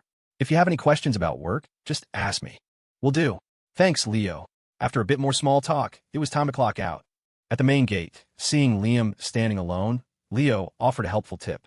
"There's a bus stop about 200 yards that way. Most people who work around here catch the bus there." Liam thanked him profusely. As Leo turned and walked away, Liam let out a quiet sigh of relief. It seemed that besides Mark, no one else at the company knew he had a personal driver. Most of the employees had already left. He'd observed that the office staff usually clocked out between 8 o'clock and 8:30 p.m., while the security guards stayed half an hour later. This worked out perfectly. Fewer people would be around to see Haley pick him up. He waited 5 minutes. At 9 p.m. sharp, a car appeared at the gate. But the moment the window rolled down, Liam exploded. "Are you kidding me? You switched to a Rolls-Royce." Was she insane? He had specifically told her not to be so conspicuous. A beat-up pickup truck would have been fine. Instead, she brought something even more eye-catching. "Just get in." This was Ms. Thorne's order. It's a Rolls-Royce Wraith, one of the top sports cars in the world. The ride will blow your mind. Haley was practically vibrating with excitement. She dreamed of driving this car for years. Thanks to Liam, she'd already gotten her fix with 2 luxury cars in one day, and now she was behind the wheel of a Rolls. Her life was complete. Liam's mouth twitched. He saw a few people walking out of the building, and, fearing he'd be seen, quickly jumped into the car. The ride was undeniably smooth and the interior luxurious, but at that moment, he was too furious to speak. He wanted to pry open Cassandra's head and see what was going on in there. Did their messed-up situation have to be a public spectacle? He fought back the urge to scream at Haley. "Tomorrow, wait for me in the underground garage." "Huh? Why? That's a long way from the entrance, and I'd have to back out." "Isn't waiting at the gate easier?" Haley asked, confused. Liam gritted his teeth. "Did your boss specify where she wanted you to pick me up?" "Well, no. She just said to drive you." "Then it's the underground garage," Liam said, his tone leaving no room for argument. It was so sharp that Haley instinctively glanced at the rearview mirror. Seeing the storm on his face, a shiver went down her spine. She didn't dare argue. Okay, she squeaked. At the bus stop, Leo and a few other guards were chatting on a bench when the car sped past. Whoa, was that a Rolls-Royce? Holy crap, a limited edition Wraith. Which company's heir is that? Must be a big contract. Isn't Ms. Thorne coming tomorrow? Probably for that. Damn, when will I ever be able to afford a car like that? Afford it? I'd die happy if I could just drive it for 5 minutes. In the backseat of the passing car, Liam saw Leo and his colleagues chatting freely. He envied their carefree expressions. That was the life of freedom he yearned for. Back at Black Lake Manor, Maria greeted him at the door with a warm smile. Welcome back, sir. Would you like me to prepare a late-night snack? Liam waved his hand dismissively. He didn't have a habit of eating late. He'd already had dinner during his break. He glanced around, but didn't see Cassandra. It looked like she wasn't home tonight. He breathed a sigh of relief. The less he saw of that crazy woman, the better. He went straight upstairs to his room, showered, scrolled on his phone for a bit, and fell asleep. The next morning, he woke up on time. Learning his lesson, he went downstairs for breakfast, which would save him some money. The spread was impressive, but sitting alone at a massive table laden with food felt uncomfortably extravagant. Glancing at Maria, who was bustling around nearby, Liam couldn't help but say, Maria, why don't you join me? I can't possibly eat all of this. Maria reacted as if he'd suggested something horrifying, waving her hands frantically. Oh no, it's Ms. Thorne's rule. The staff is not permitted to eat at the dining table. More of her damn rules. The woman had a rule for everything. Liam pursed his lips and asked casually, Your boss didn't come home last night? Ms. Thorne had business last night. This estate is far from the city, so she doesn't usually stay the night here, Maria explained. She looked at Liam, a thought crossing her mind. Ms. Thorne used to come home only once or twice a month, but since Liam's arrival, her visits had become much more frequent. Liam didn't press further. He quickly finished his last soup dumpling, stood up, and left. As usual, Haley was waiting for him at the gate. Another 40-minute drive, and they were at the office. This time, Haley took him straight into the underground garage. It meant a 10-minute walk to the security office, but Liam didn't mind. At 9 a.m. sharp, Liam clocked in. Dude, you really don't show up a minute early, do you? Leo leaned over from his desk the moment Liam sat down. Hey, it's a job. As long as I'm on time, right? Liam replied. Before he could say more, Leo stood up. Come on, you and I are on the same team today. We're doing an interior check. His but hadn't even warmed the chair yet. Liam quickly got up and followed him. They grabbed their patrol equipment, stun guns, flashlights, and entered the main building through the front doors. It was Liam's first time inside the Zenith Corp headquarters. The lobby was stunning. Exquisite decorations were everywhere, with a fountain and flower bed in the center. The space was divided into a reception area and a lounge. Just the ornaments on the coffee tables looked priceless. Leo, on patrol, the man at the reception desk greeted him with a friendly smile. Yep, showing the new guy the ropes, Leo replied cheerfully. He pointed at the man and introduced him to Liam. This is the head of reception, Mr. Rollins. Liam glanced at his name tag, Rin Fei. He nodded with a smile. Mr. Rollins, nice to meet you. You too, Mr. Rollins smiled back, offering a friendly warning. When you patrol the top floor, try to be quiet. Ms. Thorne is in a meeting up there. Got it, thanks. We'll get going, Leo said with a wave, leading Liam further inside. Walking past the glass-walled offices, Leo sighed wistfully. Man, if only I could work in one of these offices someday. Happy to have made a friend, Liam engaged him. What's so bad about our job? This place is huge. A few rounds a day, and we save on a gym membership. Isn't that better than being stuck behind a desk? Leo looked at him like he was crazy. Dude, do you have any idea that everyone in there makes 6 figures? How can our security gig even compare? He pressed the elevator button, and this is just the first floor. The higher you go, the higher the rank. I know a few people here who pull in over $1 million a year. Liam wasn't surprised. It was a Thorne company, after all. From what he knew, the Thorne family's power was immense. This was probably just one of their many companies. It seemed the people here didn't know the full extent of it, judging by Leo's reaction. The Thornes were certainly good at keeping a low profile. The higher they went, the fewer people there were, and the more luxurious the decor became. They checked each floor one by one. But as they were about to head to the top floor, Leo suddenly clutched his stomach, his face contorted in pain. Oh no, that spicy noodle soup I had for breakfast is coming back to haunt me. Before Liam could react, a flashlight was shoved into his hand. Dude, you go on ahead. The hallway up there is empty right now. Just do a quick walkthrough. I gotta use the restroom. Leo had been a good friend to him these past 2 days. Liam had no reason to refuse. He nodded and pressed the button for the top floor. Okay, I'll wait for you here when I'm done. Thanks, man. Leo clutched his stomach and sprinted toward the restroom. The elevator doors closed, and Liam ascended to the top floor alone. As Leo had said, when the doors opened, the hallway was deserted. The only sound came from the murmuring voices behind the frosted glass of a nearby conference room. Everyone was indeed in the meeting. Unfazed, Liam stepped out of the elevator and completed his patrol. But just as he finished and was about to head back down, the door to a lounge next to the conference room opened. It was the last person he wanted to see, Evelyn Reed. She stood before him, poised and professional in high heels. Well, look at you, playing the part, she said, her arms crossed as she looked him up and down with a condescending air. Liam wanted nothing more than to avoid being seen with her. He tried to walk past as if he hadn't noticed her, but she blocked his path with an outstretched arm. Where are you running off to? Ms. Thorne wants to see you. Me? Liam was dumbfounded. Was she out of her mind? This was the office, and the conference room was right next door.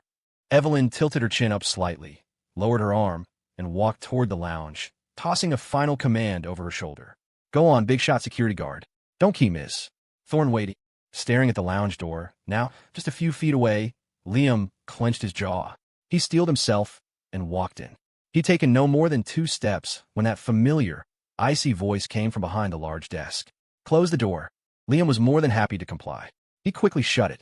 A second later, the desk chair swiveled around. Cassandra Thorne, dressed in a pristine white pantsuit, was leaning back, her long legs crossed, one white high-heeled foot resting on the corner of the desk. She looked at him with a smirk that was anything but friendly. She had to admit, her instincts were flawless. The security uniform added a forbidden edge to him, the formal fabric clinging to his perfectly lean and muscular frame. The way he tried to suppress his emotions was just so amusing.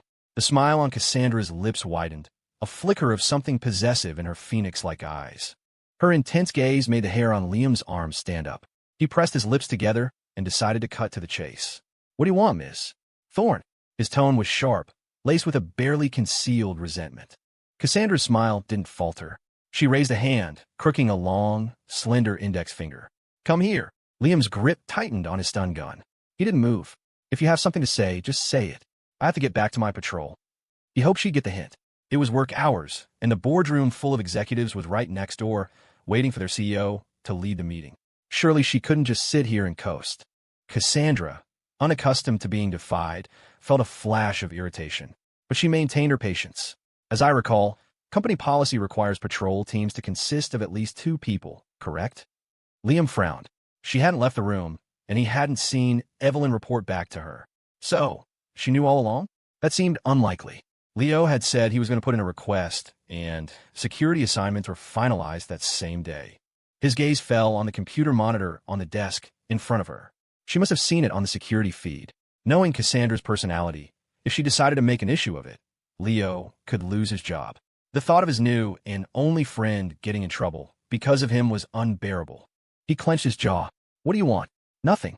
Just for you to come here. She lowered her legs from the desk, crossing her right over her left. She shot him a playful look. What? Are you afraid I'm going to eat you? Liam instinctively tightened his grip on his equipment and silently began to walk toward her. Cassandra tilted her head, enjoying the view as he approached. She could even smell the clean, masculine scent that wafted through the air as he moved. Maybe the office heating was too high. Though it was only early spring, she could already detect that crisp scent of his. Too far, she said, a hint of displeasure in her voice as her eyes narrowed. He was already standing right in front of her. Liam was about to retort when he looked up and met her gaze. She was leaning back languidly in her chair, her cool, beautiful eyes locked on him. Damn it. Liam sucked in a silent breath and quickly lowered his head again. He silently circled the desk and stood beside her. The closer he got, the more potent his scent became. A predatory glint flashed in Cassandra's eyes. Good, she murmured, stretching lazily. Then, as if it were an afterthought, she said, carry me next door. Liam felt the last thread of his sanity about to snap. You don't have your own too. Hiss. He stopped short as he felt a sharp pinch. Her tone shifted as her gaze flickered to the monitor. I have cameras everywhere. Do you really think you can escape? She turned back to him, her voice dripping with amusement. You wouldn't want me to call the police, would you, officer? After a long silence, he finally spoke. You need to go to the conference room, right? He was hoping he could just escort her to the door without having to go inside. But Cassandra just smiled. My shoes are uncomfortable. Just carry me to the dressing room. Phew. Liam finally let out a breath of relief. He placed his patrol equipment on the desk and, with little effort, swept her up into his arms. He held her tightly, afraid that if he dropped this pampered princess, he'd never hear the end of it. This was torture. Her soft hands were not behaving. Liam was so tense he could barely breathe. He moistened his dry lips and muttered, Ms. Thorne, if you keep doing that, I can't walk. He was telling the truth, but also trying to warn her to back off. To his surprise, Cassandra shot back with a derisive sneer. You don't even have that much strength? How do you expect to work as a security guard for my company? You. Liam was rendered speechless. He could only quicken his pace, resigned to carrying her to the dressing room. He wasn't sure she was doing it on purpose, but just as he managed to lean down and pull open the lounge door, he felt her fingers dig into him, a mischievous little squeeze. He didn't dare say a word, terrified of being seen. He swallowed his pride and rushed into the adjacent dressing room. As he finally set Cassandra down on the sofa, Liam sighed in relief. But then a thought struck him. Wait, aren't there cameras in the hallway on this floor? He wasn't sure. His job was patrol. He hadn't had a chance to learn the monitoring setup yet. Given his cooperative behavior, Cassandra was uncharacteristically forthcoming. The top floor surveillance is on an independent system. Hearing this, Liam finally relaxed. His task was complete. He didn't want to linger a second longer. Before Cassandra could say another word, he blurted out, I have to get back to my patrol. You can change. I'm leaving. He fled, not even daring to look back. Behind him, Cassandra watched him go, her eyes narrowing slightly. But surprisingly, she let him leave without another word. Riding the elevator down from the top floor, Liam's heart was still pounding. He tightened his uniform. Only when the elevator doors opened did he finally feel a sense of relief. Leo was already done and waiting for him. Seeing Liam emerge, he looked at his empty hands in confusion. Dude, where's our gear? Liam's mind went blank. He'd left the stun gun and flashlight in the lounge. Damn it. Was he going to have to go back up there? He absolutely did not want to go back a second time. He scratched his head and came up with a lie. Oh, I was checking an electrical panel and left it on a table nearby. Leo gave him an exasperated look and checked the time. Whatever, it'll be fine there. It's almost 11. They'll be taking a break from the meeting soon. We can't disturb them. We'll grab it later. Right. Liam nodded, relieved. He followed Leo back to the workroom. They had barely sat down before it was time for their second patrol. This time, they were assigned to the exterior, which just meant a few laps around the courtyard. Cassandra didn't bother him again. By noon, he heard from Mark that she had left the company, and he finally felt at ease. At lunchtime, he took his new utensils and followed his colleagues to the cafeteria. Having already witnessed the opulence of Zenith Corp, he wasn't particularly shocked by the lavish dining hall. He got a plate of braised pork over rice and a bowl of seaweed egg drop soup, then found a quiet corner to eat by himself. The day passed quickly. As evening approached and closing time neared, around 8 p.m., most of the staff had already left. It was an unwritten rule. On days Cassandra visited the company, they could leave an hour early. The security office quickly emptied out. Bored, Liam sat at his desk scrolling through his phone, planning to head to the garage around 8:50. But before he could relax for long, he heard a girl's voice from outside. Hello? Is anyone here? Mark, are you in? Liam was the only one left. He put his phone away, stood up, and opened the door. A young woman was standing there, swimming in an oversized business suit that looked comically large on her. Seeing him, the girl rushed forward. Where's Mark? Has everyone already left? Liam found her amusing. It's closing time. Where else would they be? The girl's face fell. Oh no, what am I going to do? My car broke down. I need to call a tow truck. She looked young and inexperienced. Liam took pity on her. I'll open the gate for you. You can call the tow truck. That won't work. The tow truck is too big. I need Mark's approval to let it into the compound. She mumbled. But then, her eyes landed on Liam, and a spark of hope ignited. Hey, mister, do you know how to fix cars? Me? Liam was taken aback for a moment. What's wrong with it? I think it's the engine or something. It won't start. I can't even get it to move. She clearly had no idea what the problem was. She was probably a new driver. Since he had nothing better to do and was heading to the garage anyway, he said, All right, let's go. I'll take a look. Thank you so much. The girl's eyes lit up, and she happily followed him toward the underground garage. Are you new here? Liam asked casually as they walked. Yeah, I just graduated. My family pulled some strings to get me in. Liam's mouth twitched. She was certainly blunt about it. He felt compelled to offer a piece of advice. The workplace isn't like school. You might want to keep that kind of thing to yourself. I know. Don't worry. I'm only telling you because you seem like a nice guy. The girl winked playfully. My name's Chloe Xia. From now on, we're friends. Ugh. Liam wasn't looking to make friends. The more friends he had, the more vulnerable he was. Leo was a perfect example of that. What's your name, mister? She asked, tilting her head up to look at him, a good half a foot shorter than her. His eyes flickered, and his reply was a bit colder. Liam. By the time they finished their chat, they had reached the garage. Following Chloe's directions, Liam carefully inspected the car. Finally, with a sigh, he told her to put the key in the ignition. When she did, Liam's mouth twitched again. Did you forget to press the clutch? Chloe's face flushed with embarrassment. She scratched her head. I just got my license. I forgot. Liam was speechless. Her family actually let her drive on her own? They had a lot of faith. Chloe got in the driver's seat and buckled up. Don't worry. I'm actually a really steady driver. I just had a brain fart. Are you heading home? I can give you a ride. With her skills, she could offer, but he wouldn't dare accept. Just then, Liam spotted the conspicuous Rolls-Royce slowly pulling into the garage. He quickly shook his head. No thanks. You should get going. I'm about to head out myself. Seeing his refusal, Chloe didn't press. She closed her door, started the car, and drove off. If you get off work early, you can just call me to come pick you up. The moment Liam got in the car, Haley's nonstop chatter began. He was slowly getting used to her talkativeness. It was a rare chance for conversation. He shot back. I don't have your number. A sudden screech of tires filled the garage as Haley slammed on the brakes. Oh my God, I can't believe I forgot to give you my contact info, she exclaimed, slapping her forehead. She whipped out her phone. Here, scan my code. Liam, slightly exasperated, pulled out his own phone. After the confirmation chime, he added her to his contacts. Haley tapped a few times on her screen, renaming Liam's contact to Second Paycheck, and launched back into her monologue. If you ever get off early, or if you need to buy something or anything like that, you can just text me. Anything. Liam's eyes lit up. So I can call you at other times too? Of course. Haley nodded with a smile. I'm your dedicated driver now. Just let me know what you need. Ms. Thor didn't put any restrictions on your movements. Damn it. Why had he been ordering takeout for the past 2 days? He had assumed Cassandra put him here to keep him under surveillance, to prevent him from going out. It seemed she wasn't quite that sadistic. Liam's mood instantly brightened. Seeing his happy expression in the rearview mirror, Haley was baffled. You didn't know?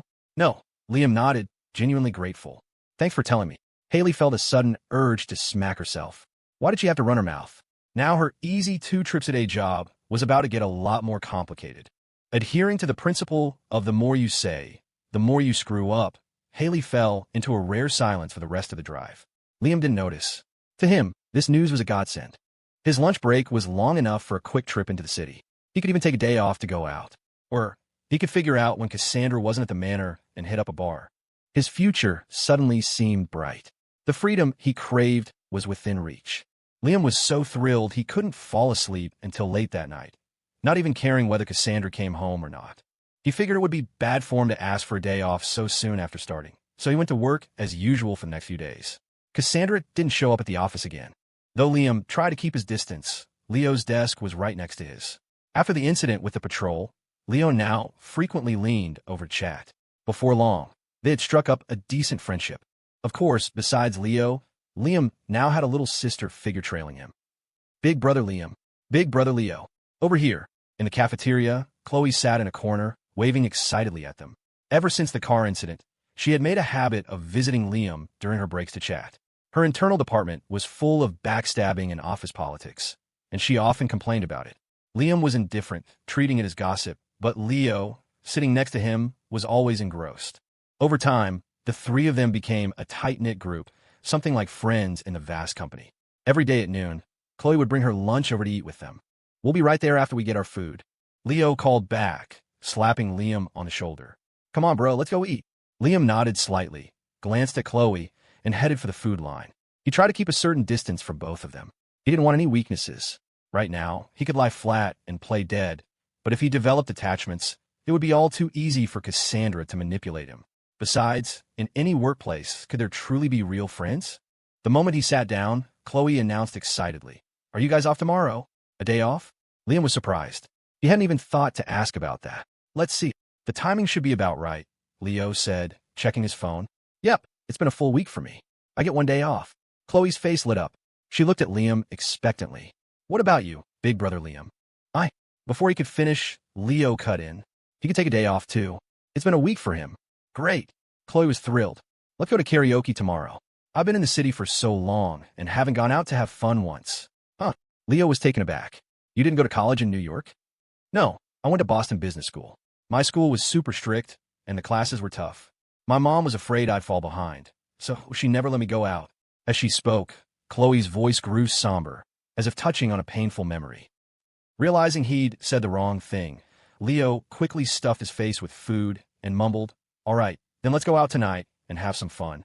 We can sleep in tomorrow." Chloe's gloomy eyes instantly brightened. She looked at Liam with hopeful eyes. So, big brother Liam. Before she could finish, Liam interrupted her. I can't. I have something to do tonight.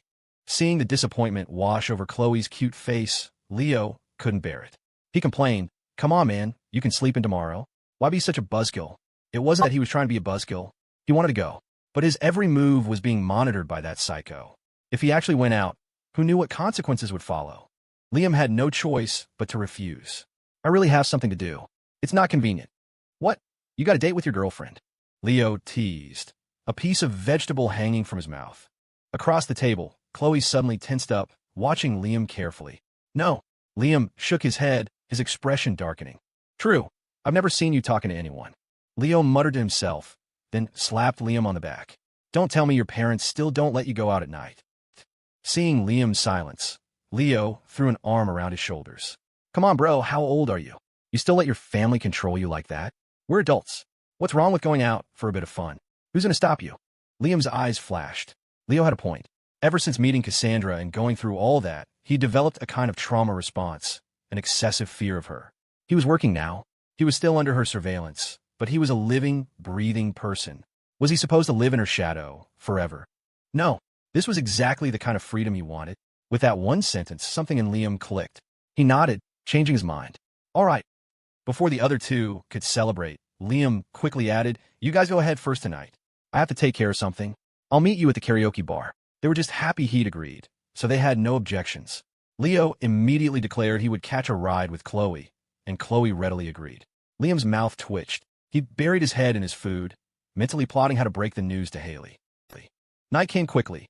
As usual, Haley was waiting for him in the garage. The moment he opened the car door, she urged him on. Hurry, hurry. I have to make a trip to Boston later. Liam paused, not getting in right away. Boston? Yeah. Evelyn said, I have to deliver this thing. No idea what's inside. It's all wrapped up so tightly. She said, gesturing with her hand toward the passenger seat. Liam glanced over and saw a large, heavy-looking box. It wasn't his problem.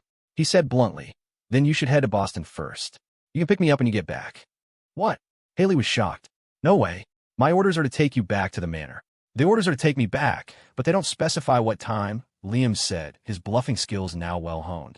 I have tomorrow off, and I'm going to karaoke bar. I'll send you the location. You can pick me up after you get back for Boston. But Ms. Thorne, Haley started to argue, but Liam cut her off. If they knew you had to drive me at this time and still sent you on an errand, doesn't that mean the timing doesn't matter? Besides, it's not like I'm not going back. His impromptu logic seemed to make sense to Haley. Boston and Black Lake Manor were not on the same route. She would have to come back anyway and didn't want to take the long detour. She nodded. All right. Which karaoke bar are you going to? I'll drop you off. A small smile played on Liam's lips. Luckily, Haley wasn't the sharpest tool in the shed. If it had been Evelyn, he would never have gotten away with it. He said nothing more and got into the car. They arrived at the corner of Phoenix Road. Okay, text me when you're done. I have to get going. Before Haley could finish, Liam was already out of the car. He shut the door, and the bustling, noisy street scene enveloped him. He finally felt a long-lost sense of freedom. Go back. He'd see how he felt. This kind of freedom was too rare to waste. So what if Cassandra found him? At least this moment belonged to him. He walked into a small convenience store on the corner. The loud chatter of the customers didn't bother him at all. It was 9:30 p.m., and the place was filled with people grabbing drinks and snacks. Listening to their conversations, Liam felt an emotional surge so strong he nearly cried. He grabbed a pack of gum, paid for it, and slipped it into his pocket. Walking toward the karaoke bar, he felt a weight lift from his shoulders. Midnight Melody Karaoke. Liam walked inside, the music growing louder, reverberating in his head. The sound seemed to clear the fog of torment that had clouded his mind for so long. In a lobby, men and women in revealing, flashy outfits moved in groups. It reminded him of the early days of the Hamilton family business, when he often had to frequent such places for work. The feeling was familiar. "Sir, are you by yourself?" a waiter asked as he approached. Before Liam could answer, an arm slung around his shoulder. "Chloe said you were almost here and told me to come down and get you. I didn't think she'd time it so perfectly." It was Leo. He gestured to the waiter and then pulled Liam further inside. They navigated through the sparse crowd, took the elevator up, and Leo pushed open the door to room 301. Inside, Chloe had already set out the drinks and paused the music, waiting for them. Seeing them enter, Chloe grabbed a deck of cards from the table. "Okay, guys, the rule is, no one leaves sober tonight. You're on. You think I, a grown man, can't outdrink you?" Leo shouted, joining her at the table. Liam smiled and followed them. On the top floor, in VIP room 603. "Jessica, I just saw your ex-boyfriend." The moment she entered, Jessica's friend, Veronica, rushed to her ear, her face a mask of anxiety. Jessica, her cheeks flushed with alcohol, responded drunkenly. "Which ex-boyfriend?" "Liam," Veronica hissed. "The one you just dumped last month, remember?" "Who?" The glass nearly slipped from Jessica's hand. She quickly forced a smile at the others in the room. "Hey guys, you go on and have fun. Veronica and I are just going to the restroom." She grabbed Veronica and dragged her out of the room. "You said you saw Liam?" Jessica's face was tense, her hands gripping Veronica's shoulders. "Yes. He went up to the third floor with some other guy." "Is he insane? I made things crystal clear to him last time. Why is he still following me around like some kind of stalker?" Jessica complained, her face filled with disgust. "I know, right?" Veronica looked worried. "Today is Chad's birthday. You don't think he came here on purpose, do you?" "What if?" She didn't need to finish. Jessica knew exactly what she meant. "No way. This is Chad's birthday party. Everyone here is a big shot. If he comes here and makes a scene, not only will your chances of landing a rich guy be ruined, I'll be finished too." Jessica's eyes were sharp, all traces of her earlier drunkenness gone. "So what do we do?" Veronica panicked. Jessica frowned, thinking for a moment, then pulled out her phone. "Don't worry. I'll make a call." Veronica nodded frantically. She watched as Jessica dialed a number and walked a few steps away. "Justin, you're not asleep, are you? I have a job for you." "I can't. I'm done, Chloe. You're my big sister now. I can't drink anymore." Just past 11, Leo was sprawled on the sofa, begging for mercy. "Big brother Leo, we've barely even started and you're already tapping out? A man can't say he's done." Chloe, her cute face flushed red, tried to haul Leo to his feet. But Leo's large frame was too much for her. After a few tugs, she heard his tractor-like snores and gave up. She turned to Liam. "Big brother Liam, let's play then. You've barely lost it all. Let's take a break." "It's still early," Liam said with a smile. He was good at cards. With a little bit of thought, he could easily win. Chloe, being a business school grad, was also decent at it. Poor Leo never stood a chance. He hadn't won a single game since they started. "Okay." Chloe nodded. She rubbed her stomach and stood up. "I'm going to the restroom. I'll be back for a rematch." "All right." Liam nodded, watching Chloe leave. He got up and paused the blaring music. The room fell silent, save for the muffled bass from the next room and Leo's heavy snoring. Liam smiled helplessly. Bored, he pulled out his phone and started scrolling through short videos. Time flew by. It was almost 11:30. Chloe had been gone for half an hour. This karaoke bar was crowded, and at night, full of drunk people. Even with security cameras in the hallways, it wasn't safe for a young woman to be out alone for so long. After a moment's thought, he glanced at the sleeping Leo and decided to go look for her. The hallways were now teeming with drunkards. Liam made his way to the women's restroom and was about to ask a female employee for help when a man's voice called out from behind him. "You're Liam, right?" Liam frowned and turned to see a young man with bleached blonde hair chewing on something, looking at him with an arrogant smirk. He had no time for guys like this and didn't care how he knew his name. He turned to leave, but the blondie slung an arm around his shoulder, leaned in close, and whispered threateningly, "That girl from your room? She's with us. If you know what's good for you, you'll come with me." Liam couldn't think of any enemies he had. He had left the Hamiltons, had no friends to speak of. Who would be targeting him? Although Chloe wasn't his responsibility, she was a colleague who called him Big Brother Liam every day. This was probably about him. Cassandra wouldn't stoop to such a cheap trick. He pressed his lips together, his hands slipping into his pocket. By memory, he pressed the record button on his phone. "Lead the way," he said, his voice low and cold. The blondie chuckled. "Smart move. They rounded a corner on the third floor, and the blondie pushed open the door to room 312. Liam felt a shove from behind and stumbled into the room. The first thing he saw was Chloe, unconscious on the sofa. Sitting next to her were two men. One of them he recognized. It was Jessica's brother, Justin. The moment he saw Liam, Justin grinned, picked up a beer bottle, and swaggered toward him. Long time no see. Ex-brother-in-law. An old acquaintance indeed. Liam knew about Justin. He'd dropped out of high school and had been messing around ever since. He'd gotten into a ton of trouble as a minor, but after a few warnings, his behavior only got worse. As the only son, his parents spoiled him rotten. Liam had even given him money before at Jessica's request. After dealing with a psycho like Cassandra, guys like this were nothing. The knot of tension in his chest loosened. He shot Justin a contemptuous look and calmly walked over to the sofa and sat down. "What you want?" Liam asked flatly. "Nothing," Justin said with a sly grin, placing the beer in front of Liam. "Just haven't seen you in a while. Thought I'd invite you for a drink." He added, "Don't worry, your little girlfriend just passed out. It's nothing serious. Let's have a drink." If this was an invitation, they wouldn't have knocked Chloe out to use her as bait. They even sent someone to get him. Liam knew exactly what kind of dirty tricks Justin was capable of. He didn't have time to waste on people like this. "Didn't Jessica tell you we broke up?" Liam said directly. She did," Justin replied. "But you and my sister were together for a while. That makes you half a brother-in-law. What's wrong with having a drink together?" Liam couldn't be bothered to argue. He lifted Chloe's arm and draped it over his shoulder. "I don't have time for this." He was about to pull Chloe up and leave. The next second, a loud crash echoed behind him. The two blondies blocked his path to the door. Justin was holding a small knife, a smug grin on his face. "Liam, I'm trying to be nice here. Don't make me do something we'll both regret." To Liam, this threat was about as menacing as a fart. Annoying, but utterly useless. He glanced back coolly. "What? You want to start something?" Seeing Liam's dismissive attitude, Justin's temper flared. "Rick, Morty, get him. Beat the crap out of this punk," he roared. At his command, Liam gently lowered Chloe's arm. He cracked his knuckles. As the two goons charged, he executed a perfect shoulder throw, sending one crashing to the floor. A swift kick to the other one's kidney followed. He put his full force into both moves. Damn, he had been holding back for days. He worked out regularly. Of course, he knew some self-defense. At Cassandra's house, his hands were always tied, figuratively. He never had a chance to fight back. Not to mention, Cassandra had a gun. Even if he had managed to get the drop on her, she could have just called the cops and had him locked up. But now his phone was recording. Any injuries he inflicted would be self-defense. He was finally getting a chance to let loose. The two goons were on the floor, groaning, unable to get up. Justin, who had been so arrogant moments before, was frozen in shock. "You're just a desk jockey. Since when do you know how to fight?" Liam didn't waste words.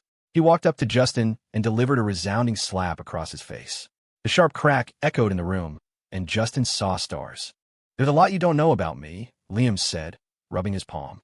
He turned to pick up Chloe and leave. "You son of a bitch. You hit me. Even my own dad doesn't hit me." Justin's lip was bleeding, his anger ignited. He snarled and lunged at Liam. Liam sidestepped, brought his elbow down hard on Justin's back, and sent him sprawling to the floor. This lowlife dared to mess with him? Liam planted a foot on his back, applying pressure. "You better not mess with me again," he warned in a cold voice, "or I'll beat you up every time I see you." The combination of the physical pain and Liam's menacing tone was enough. Justin broke. "I'm sorry, Liam. I was wrong. I'll never do it again," he pleaded. Liam hadn't expected the kid to fold so quickly. A punk like this just needed to be taught a lesson. He took his foot off him, slung Chloe's arm over his shoulder, and lifted her up. Seeing Liam about to leave, Justin panicked and grabbed his pant leg. "Please, big bro, don't go out there. Do me a favor, just sit here for a little while longer, okay? Don't go out." Liam frowned. That was a new one. All this trouble just to keep him in this room. "Yeah, my sister called and told me to keep you here, no matter what." Justin was in so much pain, he was on the verge of tears, sobbing on the floor. Hearing this, Liam's anger subsided, replaced by curiosity. "Why does she want to keep me here?" Justin was genuinely scared now. He blurted out between sobs, "My sister's on the top floor at a birthday party for Chad. She's afraid you'll go up there and cause trouble." As he spoke, he silently cursed his luck. If it wasn't for Chad, a major whale, he wouldn't have dragged himself out of bed for this. Liam was speechless. What a coincidence.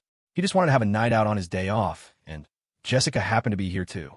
She was afraid he'd ruin her chances of landing her new fish. Seeing Justin clinging to his pants, Liam sighed. "Tell your sister I'm just here with a colleague. It's a coincidence." We're broken up. I have no intention of looking for her. At these words, Justin's eyes lit up. You mean it? Of course I mean it. I have better things to do than to look for her. He looked down at Justin. When have you ever seen me cause trouble for anyone? Justin shivered and shook his head vigorously. Never, never. You've always been a good guy, brother-in-law. It's only me who does stuff like this. At least he was self-aware. Liam's mouth twitched. Don't call me brother-in-law. I have nothing to do with your sister anymore, he snapped. Now, if you'll excuse me, I'm leaving. Hearing this, Justin tried to push himself up, but a sharp pain shot through his back, and he couldn't straighten up. He forced a pained smile at Liam. Go ahead, mister. Liam, I'll see you out. He was probably still afraid Liam would go find Jessica. Liam couldn't be bothered. He still had a drunk colleague passed out in the other room. He picked up Chloe. Come on, you can help me carry my other colleague out of his room. Justin's back was killing him. At Liam's words, his face went pale. But he didn't dare provoke Liam again. Fearing another beating, he called out to his goons. The three injured men awkwardly half-carried, half-dragged the unconscious Leo out of the building. Although they drew many stares, in a place like a karaoke bar, it was a common enough sight. Especially with Justin's two blonde-haired cronies, no one dared to interfere. Even the waiter at the entrance hurried to hold the door open for them. Hey, big bro, where are you headed?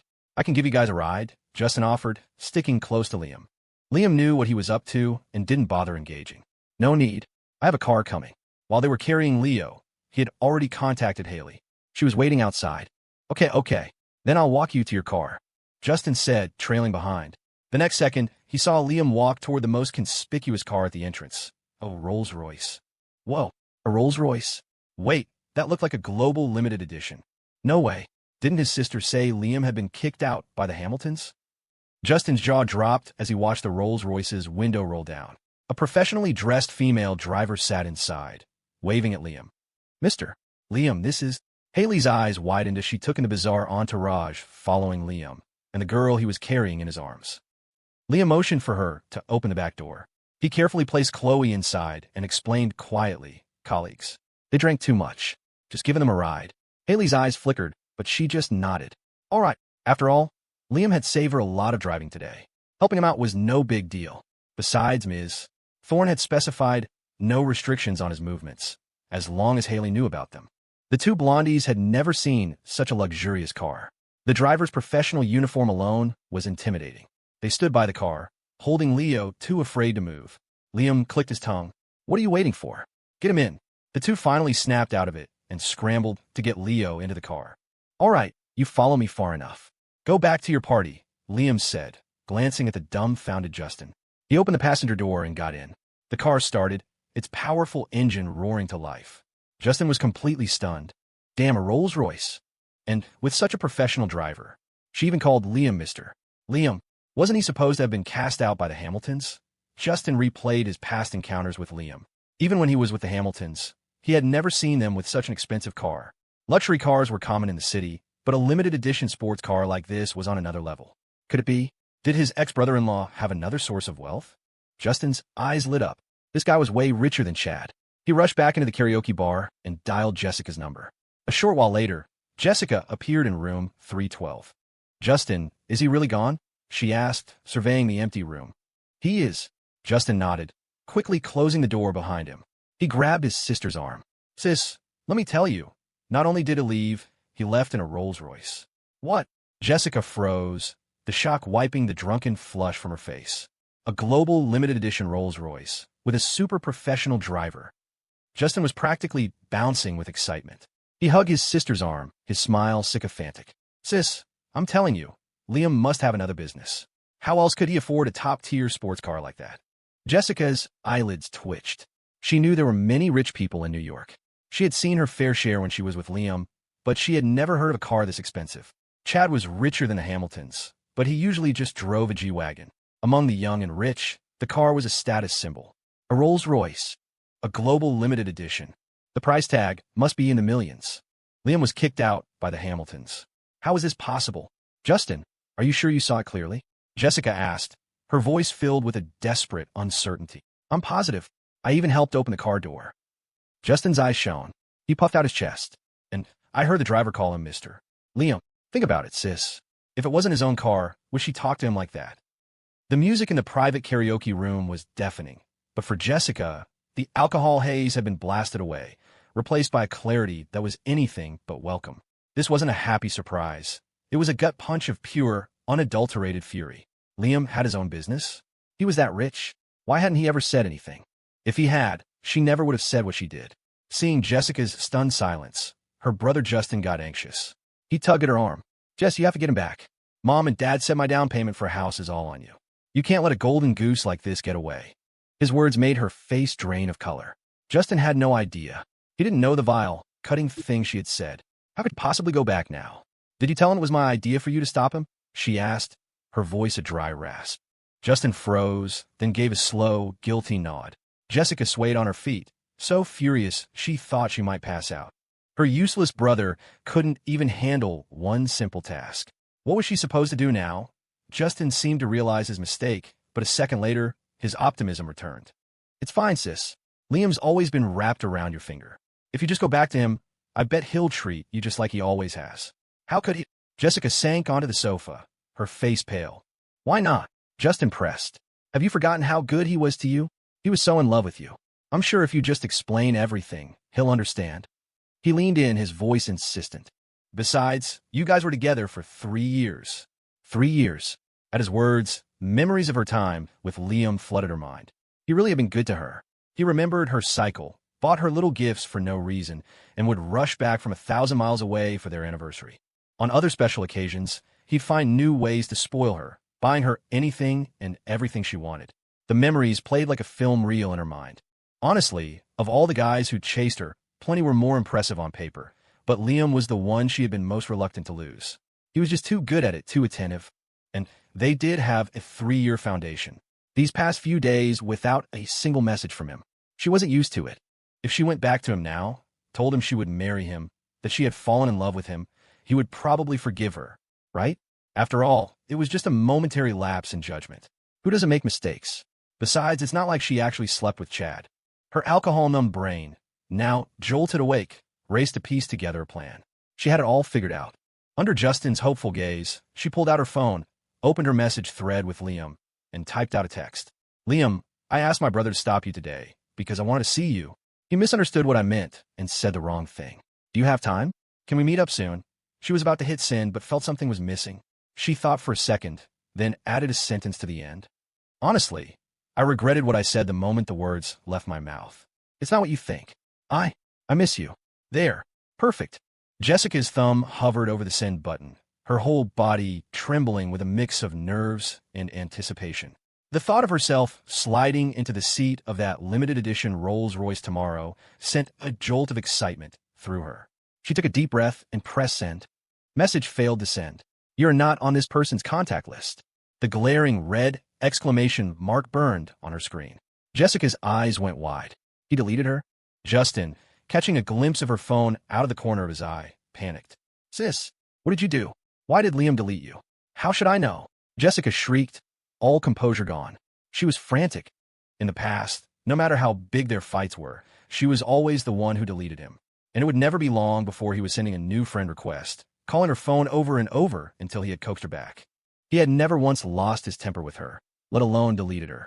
After their last fight, she hadn't deleted him, figuring he could just be a ghost on her friend's list, someone she could occasionally post stories for to show off and get under his skin. But this time, he was being this aggressive? He actually deleted her. Was he really planning a breakup with her for good? Pure panic set in. Jessica scrambled to her contacts list and dialed his number. An automated voice answered. The number you have dialed has been disconnected or is no longer in service. She tried again and again. The same message. There were only 2 possibilities. Either his phone was actually off, or he had blocked her number. As much as she hoped for the former, the latter seemed far more likely. Seeing his sister couldn't reach Liam, Justin couldn't sit still. Sis, what are you waiting for? Go to his place and find him. Go. Are you an idiot? Jessica, already on edge, finally snapped. The Hamiltons threw him out. How am I supposed to know where he lives? The apartment Liam had been living in was one the Hamiltons had recently bought. In a city like New York, just owning a place was impressive, and this was in a decent complex close to downtown.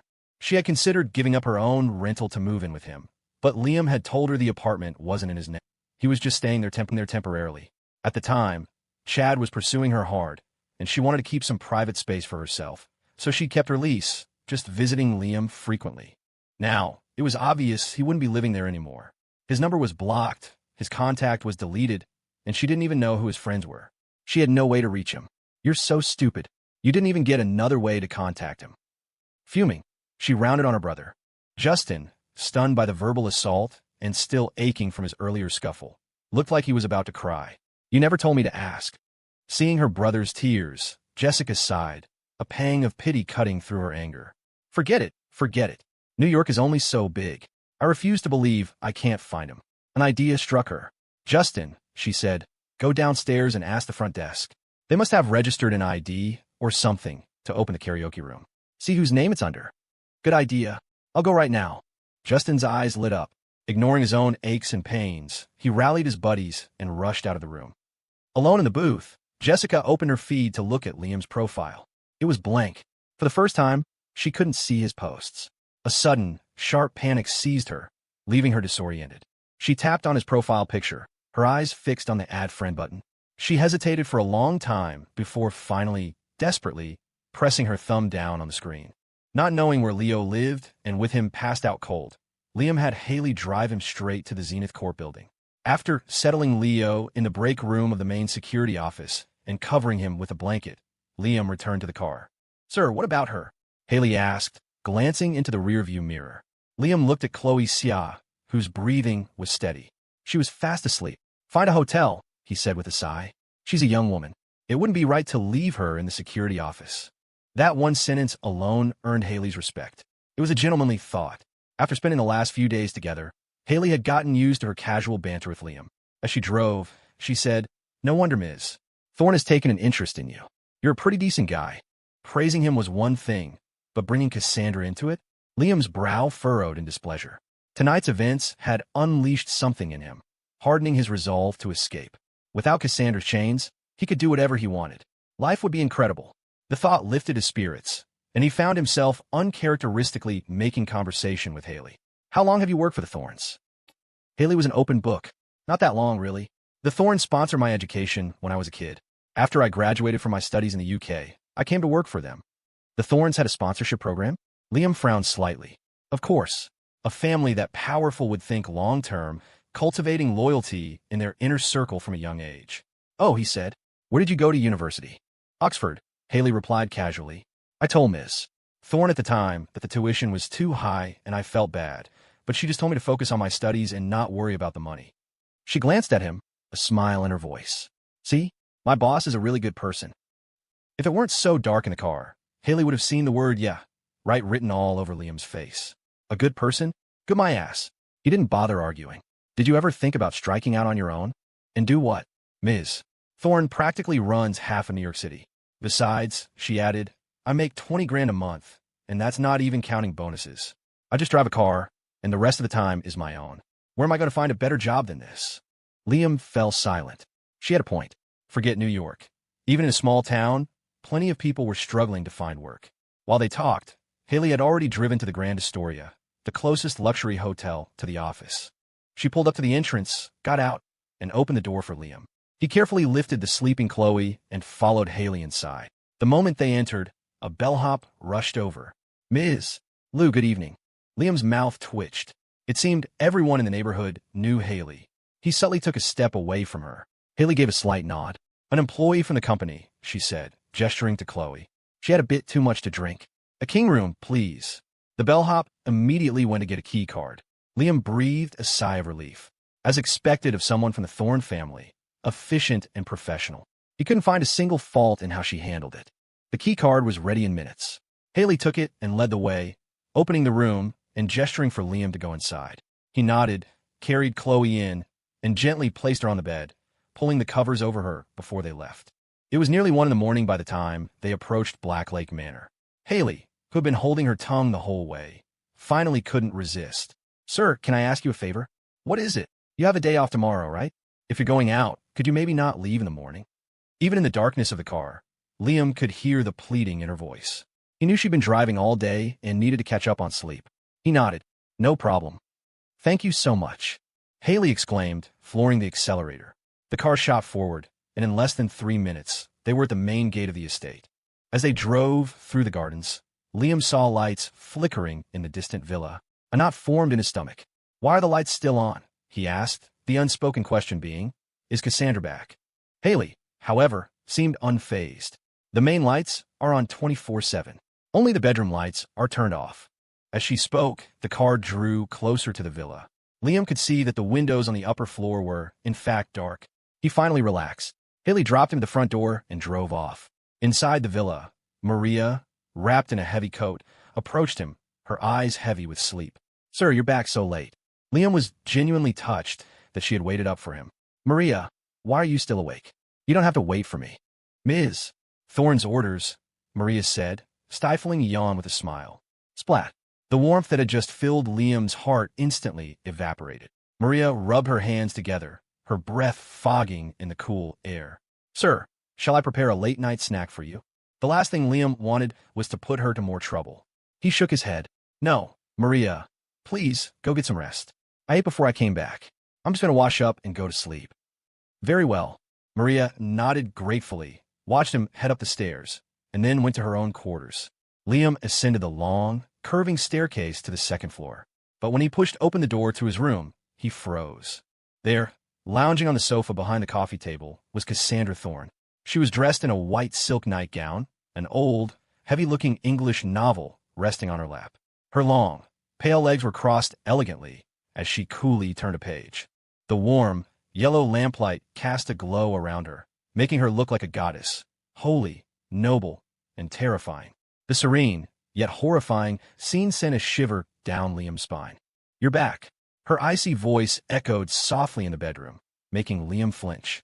He never would have imagined that Cassandra, who had been gone for days, would be back tonight. Of course, she had him under surveillance. She probably knew everything that had happened tonight. His throat tightened. He dreaded what punishment she had in store. But then, the images of the bustling city streets, of that taste of freedom, flashed through his mind, and a strange calm washed over him. What was there to be afraid of? He was a grown man. Was he going to let her eat him alive? He managed a calm, yeah, and was about to say he'd sleep on the couch when Cassandra spoke first. Go take a shower. She didn't even look up, just issued the command from her throne on the sofa. A shower was exactly what Liam wanted. He headed straight for the bathroom without a word. At least the bathroom had a door, a space that could be separated, giving him a moment to prepare himself. He shut the bathroom door and locked it from the inside. He stripped off his clothes and turned on the faucet. The warm water cascaded over him, washing away the day's fatigue. He showered quickly, finishing in less than 10 minutes. Wrapping a robe around himself, he didn't rush out. Instead, he pressed his ear to the door, listening. The bedroom outside was eerily silent. You could have heard a pin drop. It was getting late. He figured Cassandra must be ready for bed. Still, just to be safe, he decided to wait a little longer. But before he could even stand up straight, a key slid into the lock from the other side. Liam's heart sank. Before he could react, he heard a soft click. The door swung open. Cassandra stood there, cool and imperious. The steam from his shower still hung in the air, fogging his thoughts. He felt disoriented. Finished so soon? She asked, her voice as cold as ice as she looked up at him. The chill inner tone snapped him back to his senses. It's just a shower, he retorted, his voice hoarse. How long is it supposed to take? Cassandra's dark eyes fell to his hands. Unsatisfactory, she stated flatly. Liam stared. What's unsatisfactory? Ignoring his question, Cassandra leaned a shoulder languidly against the doorframe and commanded, wash again. Liam blinked. What? He had already used soap from head to toe. What more was there to wash? And besides, how he showered was his business. What did it have to do with her? Her demand was absurd. He wasn't going to indulge her. I'm done, and I'm tired. I'm going to sleep. Liam refused. It was ridiculous. He wasn't her property. He wasn't going to let her dictate every little thing. He started to move past her. But in the next second, Cassandra's sharp voice cut through the air again. You do well to remember whose territory you're on. You think I want to be here? Cassandra remained unhurried, crossing her arms over her chest. It was a beautiful sight, but Liam was in no mood to appreciate it. She was blocking the doorway, and to get out, he'd have to physically push her aside. The fearless look on her face told him she had a backup plan. He was visibly fighting the urge to shove her out of the way. A small smile played on Cassandra's lips. Go get the brush from under the sink, she ordered coolly, her tone leaving no doubt that she expected him to obey. Liam's fist clenched. He fought to control his rising anger. Don't you have hands? He bit out. Get it yourself. Ah, so his claws have grown back. The smile on Cassandra's face widened, though it didn't reach her eyes. She looked at him with a cold, mocking amusement. You seem to have made some friends these past few days. The implication was clear. She was talking about Leo and Chloe. Damn it. He knew he shouldn't have gotten close to anyone. He just couldn't figure out. Did this woman not have a job? They're just colleagues, Liam denied immediately. We've spoken a few times. That hardly makes us friends. Is that so? Cassandra raised an eyebrow, her smile turning predatory. She lifted a hand, admiring her own perfectly manicured nails. I'm thinking Zenith Corp could use some downsizing, she said conversationally. What do you think? She wasn't asking for his opinion. Liam knew that in this economy, the job was hard enough. And getting fired from a titan like Zenith Corp will be a black mark no other company would touch. If they lost their jobs just for talking to him, who in the company would ever dare speak to him again? He wanted freedom, yes, but he never wanted to be an object of universal fear and avoidance. Liam's jaw tightened. He was silent for a moment before asking, what do you want? Simple. Cassandra's eyes glittered, her smile widening. Hands behind her back. Turn around. Just that? Liam's eye twitched. He didn't believe for a second that she would let him off so easily. But he would do it on one condition. He had to make it clear. I won't talk to them again. He seized the opportunity to tell her this was a one-time thing. If you try to use this threat again, he wouldn't play along. Cassandra merely raised an eyebrow, tracing a lazy circle in the air with her fingertip. Silently, Liam turned around, putting his hands behind his back as she ordered. The next second, an ice-sharp sensation bloomed on his wrists. Wait, this feeling was... Click! The cold, crisp sound of metal locking echoed behind him. He struggled, but with his hands cuffed behind his back, he had no leverage. He forced himself to stay calm, his eyes landing on a paperclip sitting by the sink. What are you doing? He asked. You know perfectly well. Her voice was glacial, her softly parted lips hiding a gathering storm. What do I know? Liam shot back, feigning confusion. He eyed the paperclip, taking a slow step backward. I don't know what you're talking about. I took a shower. Are you insane? He took 2 steps back. She took 2 steps forward, closing the distance. Did I give you permission to touch another woman? The baseless accusation made Liam snap. Who did I touch? I just went out for a drink. His voice trailed off as the image of him carrying Chloe into the hotel flashed in his mind. Seriously? That's what this is about? His tone shifted. Wait a minute. Who I touch is none of your damn business. Excellent. She smirked and pulled a steel wool cleaning pad from a drawer beneath the sink. It seems you still haven't learned your place. She delivered the line with icy finality, then yanked on the cuffs, forcing him to face away from her. Liam had just realized what she intended to do when a searing pain shot through him. Hiss! Hiss! She was scrubbing his cuffed hands with the coarse steel wool, dragging it across his palms again and again. He spun around, using the motion to snatch the paperclip from the counter. Ignoring the excruciating pain in his hands, he roared, What the hell is wrong with you? Who I carry has nothing to do with you. Cassandra hadn't expected such a violent reaction. No one in her life had ever dared to lay a hand on her. Her pride was clearly wounded. Liam, gritting his teeth against the 1,000 tiny needles of pain in his hands, fumbled with the paperclip, desperately trying to find a keyhole in the cuffs. After a few agonizing seconds, he heard a tiny click. He immediately wrenched his hands free and lunged, grabbing Cassandra by the shoulders. A flash of genuine shock crossed her cold face. She hadn't expected him to escape. You're a psycho, Liam snarled, but as he moved to overpower her, a sharp, debilitating pain shot through his groin. He instinctively let go, doubling over. The next second, a powerful blow struck the back of his head, and his vision went black. In the last moment before he lost consciousness, he saw Cassandra's face, flushed and proud, her red lips bitten tight, and in her eyes, a glimmer of something he had never seen before. Vulnerability. When he came to, it was the stinging in his palms that woke him. The warm, yellow lamp was still on in the room. The heavy curtains were drawn, making it impossible to tell if it was day or night. He felt utterly exhausted. He heard the door open. Cassandra, now changed into a clean, snow-white silk pajamas set, walked toward him. Liam's hands and neck were numb with pain, but when he saw the first aid kit in her hands, he felt a flicker of relief. She still wore that same look of untouchable arrogance, her lips pressed into a thin line. She placed the kit on the nightstand, opened it, and expertly took out a tube of ointment. Liam thought she was about to continue her punishment for hurting her earlier and instinctively tried to sit up, but she pressed him back down with a hand on his shoulder. Don't move. I'm putting medicine on it, she said, offering a rare explanation. Liam saw that it was in fact an antiseptic cream for wounds, and his body relaxed. Silently, Cassandra unscrewed the cap and squeezed a large dollop of the ointment onto his raw skin, her movements rough. "Ow, that hurts," Liam hissed, grimacing. "You're just now realizing that." Cassandra's touch didn't soften as she used a cotton swab to spread the ointment. "Good. I hope the pain helps you remember this lesson. You're not allowed to touch anyone but me." The pain was so intense Liam nearly thrashed on the bed, but it only lasted for a moment. Whatever was in the ointment, it worked fast. A cooling sensation soon spread over his hands. He was too tired to argue with her. "That's not for you to decide," he muttered. As if she were used to his defiance, Cassandra replied coolly, "You can try me." Like hell he would. Liam just pouted and said nothing more. Seeing him fall silent, Cassandra glanced at him with an air of smug superiority, her hands continuing to apply the medicine. "Do you have any idea what a privilege you're being afforded right now?" Liam didn't answer, simply turning his head to the side. His submission pleased her immensely. "That's better," she said, a triumphant curl on her lips as the pressure of her hands eased. "If you had just been like this from the start, none of this would have happened." "This is insane." Liam was so angry he wanted to punch her, but looking at that flawless, beautiful face and feeling the throbbing pain in his palms, he couldn't bring himself to lift his arm. He couldn't resist a verbal jab, though. "Then how about you stop spying on me?" To his utter shock, she said, "Fine."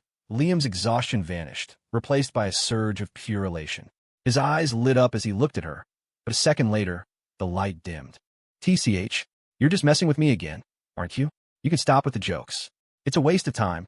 He slumped back against the headboard, adopting an air of complete indifference. Unexpectedly, Cassandra replied, "I'm not in the mood to joke. I'll have them pulled back starting tomorrow." "You're serious?"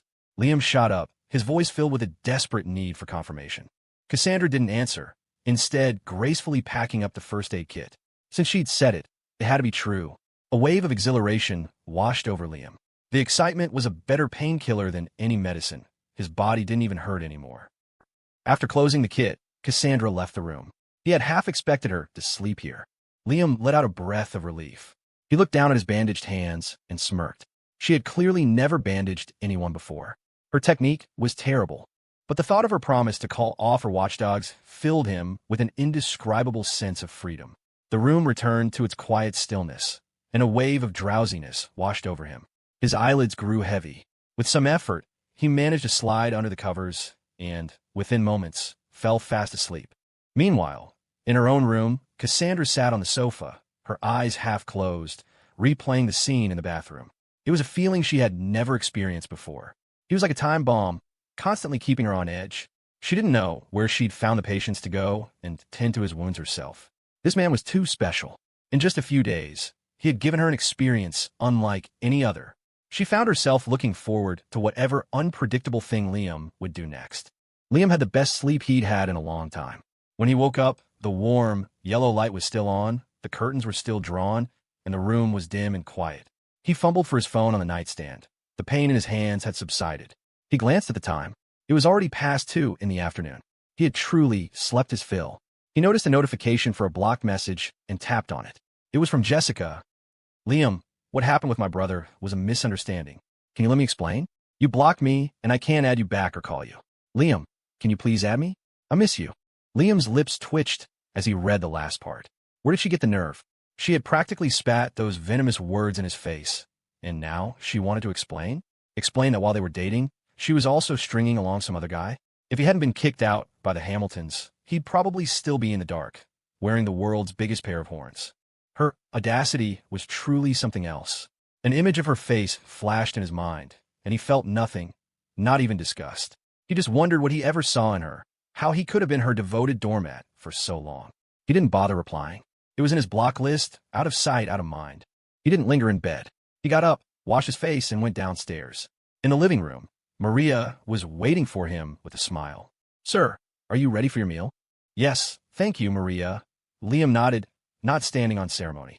Maria went to the kitchen to prepare his food. Liam, with nothing to do, glanced around the living room. There was no sign of Cassandra. A few minutes later, as Maria brought out the dishes, he asked casually, "Where is your boss?" "Ms. Thorne left early this morning." Then, as if remembering something, Maria pulled a small medicine box from a drawer. "Ms. Thorne left this for you.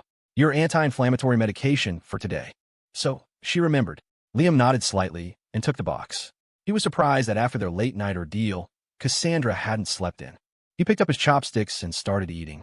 Your boss is certainly diligent, he remarked offhandedly. Maria smiled. Ms. Thorne has never slept in. No matter how late she goes to bed, she's up at 7 a.m. sharp every day. Liam paused. Even on weekends and holidays? Yes, Maria nodded, her face filled with pride. Ms. Thorne has immense responsibilities and a great deal of work. Sometimes she'll spend 2 days straight just reviewing documents. Cassandra's self-discipline was beyond what Liam could have imagined. It made sense. The Thorne family might be powerful, but the problems they faced were equally massive. A single misstep could have cascading consequences, and there was no room for error in her work. This was exactly why he wanted nothing to do with a family like that. It was too much pressure, too exhausting. But as he thought about it, his mouth twitched in annoyance. And with all that, she still has time to make my life a living hell. He was lost in thought when his phone screen suddenly lit up with a new message. Mr. Liam, was it you who took me home yesterday? It was a message from Chloe Xia. Given what happened last night, Liam decided it was best to keep his distance. Yes, he replied with a single, cold word and nothing more. Chloe's reply came instantly. Thank you so much. I don't know what happened yesterday. I didn't think I was that drunk, but I guess I passed out on my way to the restroom. As soon as the message arrived, the typing bubble appeared again. Liam's mouth twitched. This girl was truly naive. She'd been knocked unconscious and thought she had just passed out from drinking. How could her family let someone so innocent move so far away for a job? Before he could finish his thought, another message popped up. To thank you, I'd like to treat you to dinner this afternoon. Liam had no desire to get any more involved with her. Even without Cassandra in the picture, they were just colleagues. There was no need to get too close. No thanks. He sent a reply and switched over to a short-form video app. In her hotel room, Chloe's fingers flew across her phone screen, typing and deleting several drafts. Ever since Liam had helped her out before, she had been paying attention to him. She was new to the company, and most of her colleagues, who barely knew her, implicitly treated her like an intern, saddling her with grunt work. The only person who really talked to her was Mark Warren, the older guard at the front gate. It was by sheer chance that Liam had helped her. After he'd solved her problem, she had finally taken a good look at him. He might just be a security guard, but his physique and his features were top tier.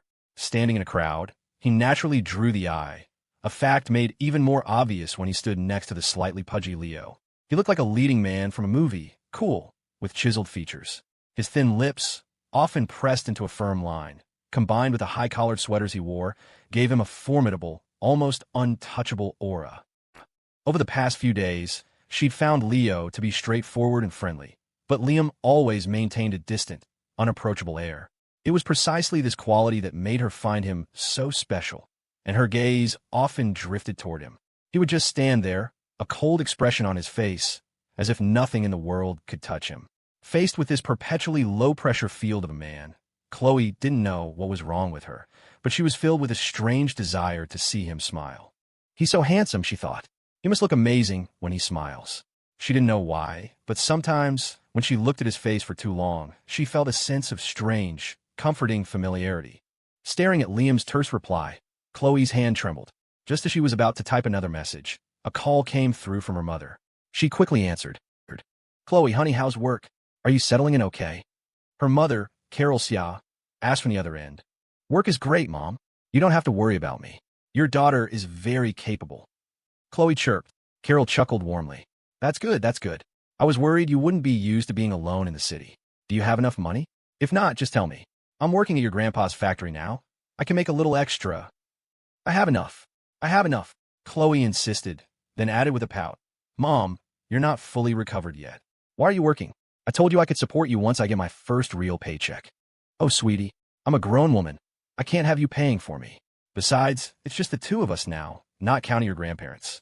I have to save up a little something for your dowry, don't I? I just graduated. I don't want to get married. Chloe pouted, but hearing her mother's happy laughter on the other end, she couldn't help but smile. Mom, did you call for a reason? The line went silent. After a moment, Carol's voice came back, strained, as if she were holding something back. At the end of this month, it's your brother's birthday. Chloe's smile vanished. She held the phone with both hands, her voice trembling. Is he going to be there? The silence on the other end was answer enough. I understand, Mom. Chloe said, her voice flat. I'll request a time off and come home. Her eyes darkened as she hung up the phone. Her fingers flew across the screen, opening her notes app and creating a new file. She counted on her fingers, her brow furrowed, then typed, celebrating my brother's birthday for the 23rd time. Happy birthday to the 25-year-old brother I've never met yet. Time slipped by. It was afternoon, and Liam, having finished his meal long ago, was bored, scrolling through his phone. The estate was too vast. Just standing at the villa's front door, the main gate was a speck in the distance. If he had a car, it might be different, but without one, he couldn't be bothered to wander the grounds. He went upstairs, curled up in bed, and watched a show. The tension that had been wound tight in him for days finally slackened, and a deep weariness crept into his bones. He drifted off to sleep without even realizing it. He slept through dinner, waking up once to check his phone before falling back into a deep slumber. It wasn't until the next morning that he slowly stirred awake. Nearly 2 full days of sleep had completely restored him. For the first time in what felt like forever, he felt truly rested. He checked the time, 7:10 a.m. He got up, washed his face, and went downstairs. Maria had already instructed the staff to serve his breakfast. During the meal, he learned from Maria that Cassandra hadn't returned last night. He also found out that she usually stayed at her penthouse in the city and only came out to the manor for special reasons. He made a mental note to negotiate with Cassandra at some point. He could find a place in the city, too. The daily commute from here was a 2-hour round trip. After breakfast, Hilly was already waiting outside. Liam got in the car and went to work as usual. The moment he walked into the security office, Leo, who had arrived earlier, accosted him. You jerk, you just abandoned me at the office the other night. I had to take the bus home when I woke up. Is that any way to treat a friend? Liam's mouth twitched. You were passed out cold, he explained, and I don't know your address. That's no excuse to leave me at the office. What if someone with bad intentions had shown up? Leo said, hugging himself with a look of mock terror. Liam fought to keep a straight face. Looking at the big guy, he doubted anyone would be desperate enough to bother him. He had already decided to keep his distance from them, so he didn't reply. Fortunately, Leo was assigned to a different patrol route that morning, so there was no opportunity for conversation. Time flew by, and soon it was noon. Just as Liam was leaving the security office with his lunchbox, he saw Chloe. She was wearing a standard-issue business suit that looked completely out of place with her sweet, innocent face, and she was limping towards him, one painful step at a time. Liam's first instinct was to pretend he didn't see her, but she was heading straight for him. When she spotted him, a weak smile broke through her pale, pained expression. Liam, Chloe called out, waving. There was no escape. They were surrounded by people coming and going. He couldn't just ignore her. He stopped and waited as she hobbled over to him. When she finally reached him, her face crumpled with relief and misery. Liam, can you help me get home? She pointed down at her twisted foot. Only then did Liam notice that the heel of her right pump had snapped off, and the sole was peeling away from the shoe, hanging precariously from her pale ankle. It was hard to imagine how she had made it all the way from her office to the main entrance. Your ankle looks badly sprained, he said in a low voice. You need to go to a hospital. I'll call you an Uber. Faced with this girl, a good head and a half shorter than him, who had limped all this way to ask for his help with such a pathetic look on her face, he couldn't bring himself to say no. As if she rarely heard such words of concern, Chloe shook her head, her wide, watery eyes misting over. I don't want to go to the hospital, she mumbled, staring at her toes, her voice catching. She looked like a lost, abandoned puppy, especially in the oversized uniform that made her look like a child playing dress-up in her parents' clothes. Liam found it impossible to refuse. He sighed and extended his elbow toward her. Lean on me. I'll walk you to the bus stop. Instantly, Chloe's eyes lit up. The walk over had been agony, but seeing Liam's gesture, she quickly grabbed onto the sleeve of his jacket with both hands. And so, supporting the limping girl, they walked for what felt like an eternity until they finally reached the bus stop. It was lunchtime, a short break, and since Zenith Corp had its own extensive cafeteria, the bus stop was nearly deserted. You can wait for the bus here. I'm heading back to the office, Liam said, ready to make his escape. But Chloe's grip on his sleeve tightened. Liam, if you're going to help all the way. Please, just take me home. Her round eyes were filled with such earnest pleading that Liam's resolve wavered. He sighed. I have to be back at work by 3. He really didn't want to get involved, and he wanted to put some distance between himself and Chloe. But we'll make it. Chloe's eyes blinked rapidly. The apartment I'm renting is just a few blocks from the office. It's only 3 stops on the bus. Liam was silent. She laid it all out. If he refused now, he would be a real jerk. Finally, he nodded. Fine, but I'm dropping you at your door and coming straight back. Okay. Chloe beamed, excitedly hugging his arm. Thank you, Liam. I knew you were the best. Feeling the firm grip on his arm, Liam's mouth twitched. It was a good thing Cassandra had called off her spies yesterday. If they had seen this, he couldn't imagine what kind of torture she would have dreamed up for him. A few minutes later, the bus arrived. Liam helped her on board, and they found a pair of seats in the back. It was the middle of the day in a suburban office park, so the bus was nearly empty. As the bus started moving, Chloe sat with her hands in her lap, fidgeting and occasionally stealing glances at Liam. It was Liam's first time on a bus in this area. He watched the streetscape fly by outside the window, and old memories flooded his mind. The last time he'd ridden a bus was in high school. Back then, the Hamiltons weren't rich. The whole family, David, Sandra, and their 4 kids, lived off a small convenience store they ran. Money was tight, but life was stable. But after he went to college and his first startup began to take off, their attitude changed. At first, they just asked him to help buy a car or a house. Then they started asking about his profits. Before long, it became about the whole family getting shares, about contracts and ownership, until Jason came back, and their attitude shifted completely. Liam knew they were just using him, but they had raised him, provided food and clothing. He didn't want to fight over the money. Problems that could be solved with money weren't real problems. He didn't hate them. He just felt nothing for them anymore. Thinking about it now, the business plans he had set in motion before he left were probably nearing their end. All the networking and personnel management required constant upkeep. With Jason's personality, if they really did hand the company over to him, it wouldn't be long before it ran into serious trouble. But none of that was his problem anymore. He was pulled from his thoughts by Chloe's voice. He turned his head and saw her looking at him timidly. What is it? He asked. Chloe fidgeted with her fingers, looking anxious. Liam, do you hate me? Liam was taken aback. He hadn't expected a question like that. Chloe's eyes welled with hurt. She looked down and mumbled, I just feel like you don't really want to talk to me. She wasn't wrong. The closer anyone got to him, the more Cassandra would torment them. Before, Liam might not have believed it, but now, that crazy woman's depravity had exceeded his wildest imagination. He was still wearing gloves, and the faint, phantom pain in his palms was a constant reminder. Rejecting a girl, especially one as sweet as Chloe, felt wrong. But for the sake of her job, Liam forced himself to be cruel. We're just colleagues. His cold words were like a dagger to Chloe's heart. Her eyes filled with tears, her lip trembled, and she argued, but I always thought of you as a big brother. Liam didn't speak. He didn't know what to say. Chloe pressed on. I just started at the company, not even a month ago. I don't have any friends in New York. I was so happy I met you guys. I thought we were friends now. That's what you thought, Liam replied mercilessly, his voice like ice.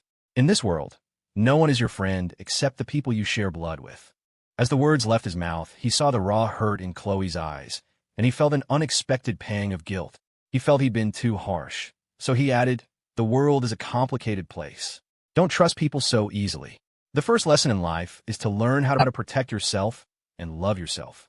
Chloe's heart, which had been aching from Liam's sharp words, suddenly lifted when she heard his last sentence. These were lessons not even her own mother had taught her.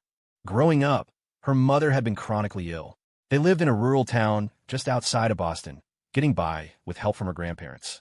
Her grandparents had to work at the local factory and didn't have much free time, so Chloe would rush home from school every day to take care of her mother, handling everything from bedpans to cleaning. From the age of 8, the weight of household chores had fallen on her shoulders, leaving no time for play.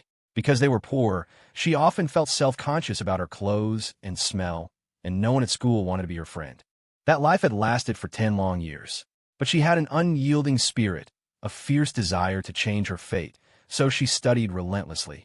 Maybe fate took pity on her, because after middle school, her mother's condition improved. She became more lucid and could speak again. It was only then that Chloe learned she had an older brother she'd never met, one who had been lost as a child. What surprised her even more was her mother's worldliness. She had been to big cities, seen so much, and would spend hours after school talking with Chloe about the world. She was no longer a lonely, withdrawn girl. A smile became a permanent fixture on her face. Sometimes she would fantasize about meeting her long-lost brother. She always imagined he must be a bit clumsy to have gotten lost for so long. Thinking of this, Chloe suddenly smiled. How could Liam possibly hate her? If he really did, why would he patiently tell her all these things? Thank you. Chloe's lips curved into a wide smile. She squeezed Liam's arm tightly and leaned forward. From now on, can I call you Brother Liam? Liam was speechless. He thought his words had sunk in, that she understood. But now, it seemed like their relationship had somehow gotten even closer. He had no idea what went on in that little head of hers, so he opted for silence. If you don't say anything, I'm taking that as a yes. Chloe said, beaming.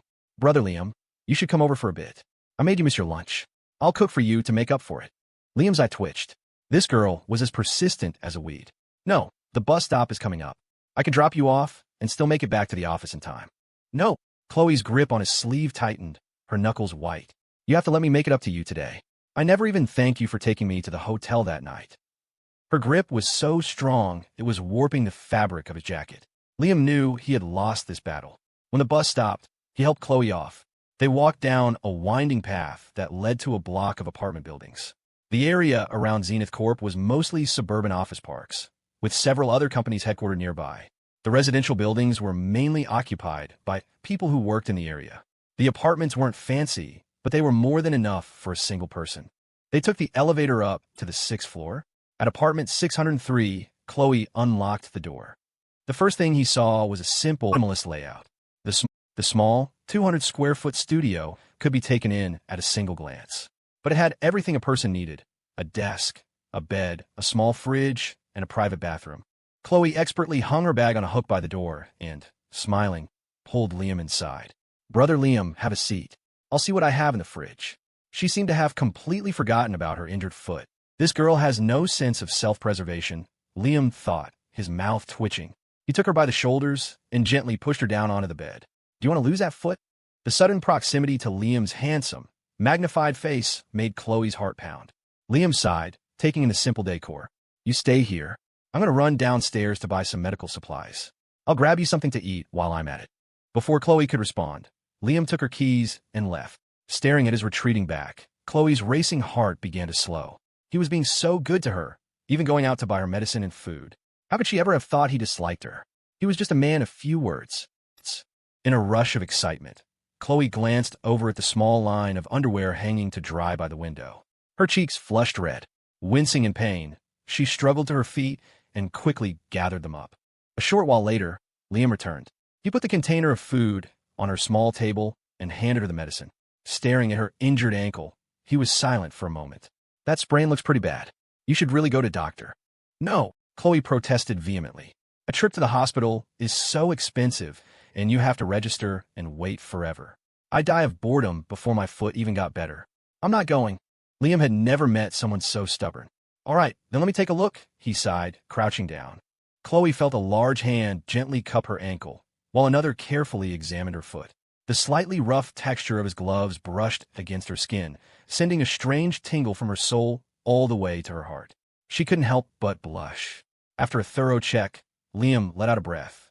Okay, it's just a sprain. I'll put some muscle rub on it. You just need to rest for a few days and not move around too much.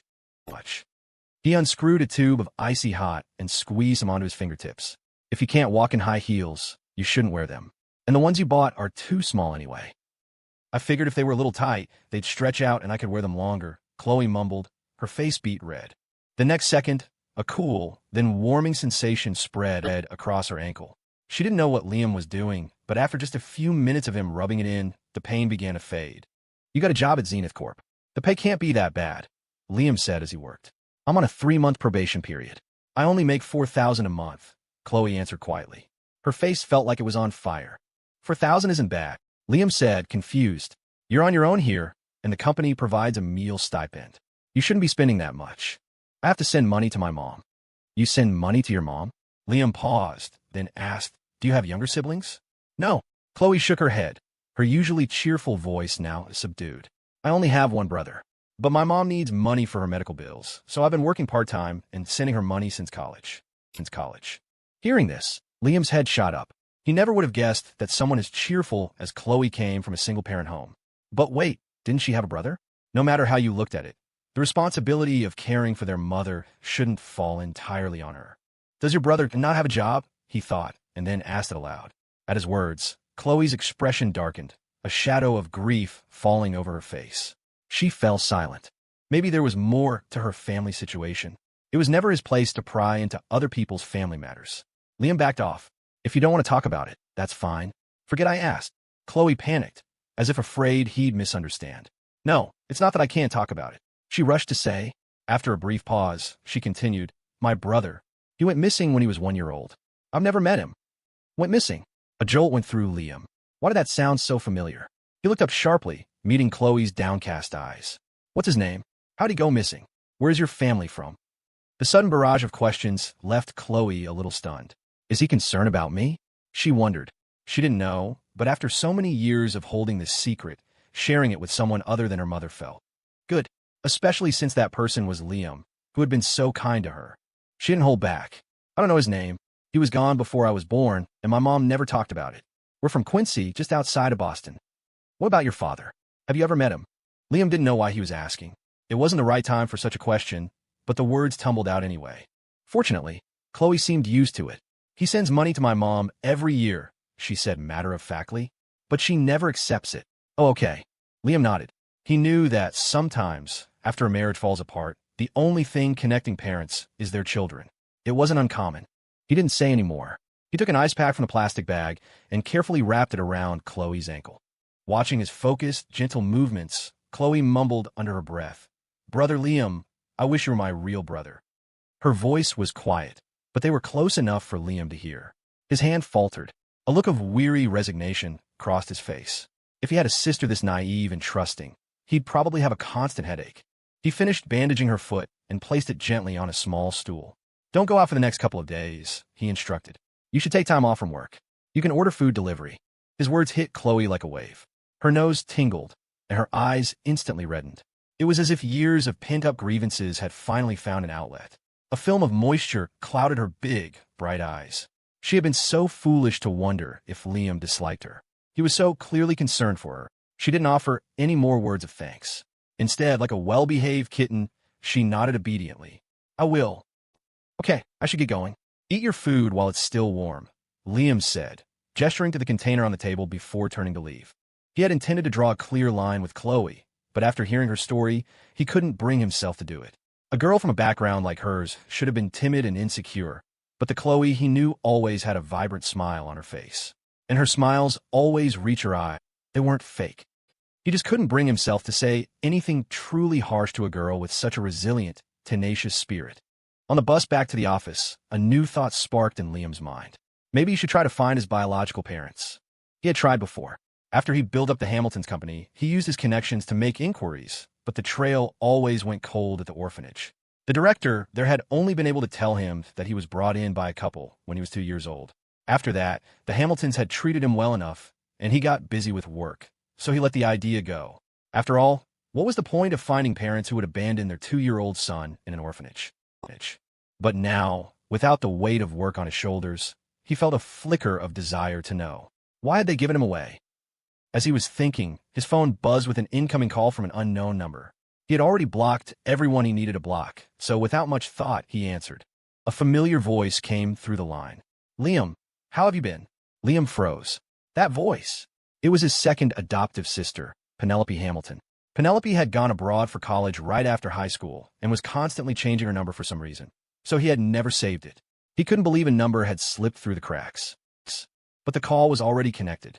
What do you want? He asked directly. On the other end, Penelope was clearly taken aback, surprised by his cold tone, but she didn't dwell on it.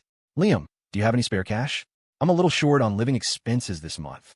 Liam almost laughed out loud. Seriously? He'd been kicked out of the Hamilton family, and Penelope had the audacity to ask him for an allowance? Aren't the Hamiltons giving you money? Liam asked with a cynical smile. It's not that. Penelope, thinking he was concerned, rushed to explain. Jason said he'd transfer it to me, but it's already the middle of the month, and he's not answering my messages. I only have enough money for 2 more days, and the school said my tuition for this semester is overdue. Liam raised his eyebrows in genuine surprise. In the past, he would have transferred money to Penelope on the first of every month without fail. Her expenses for studying abroad were significant.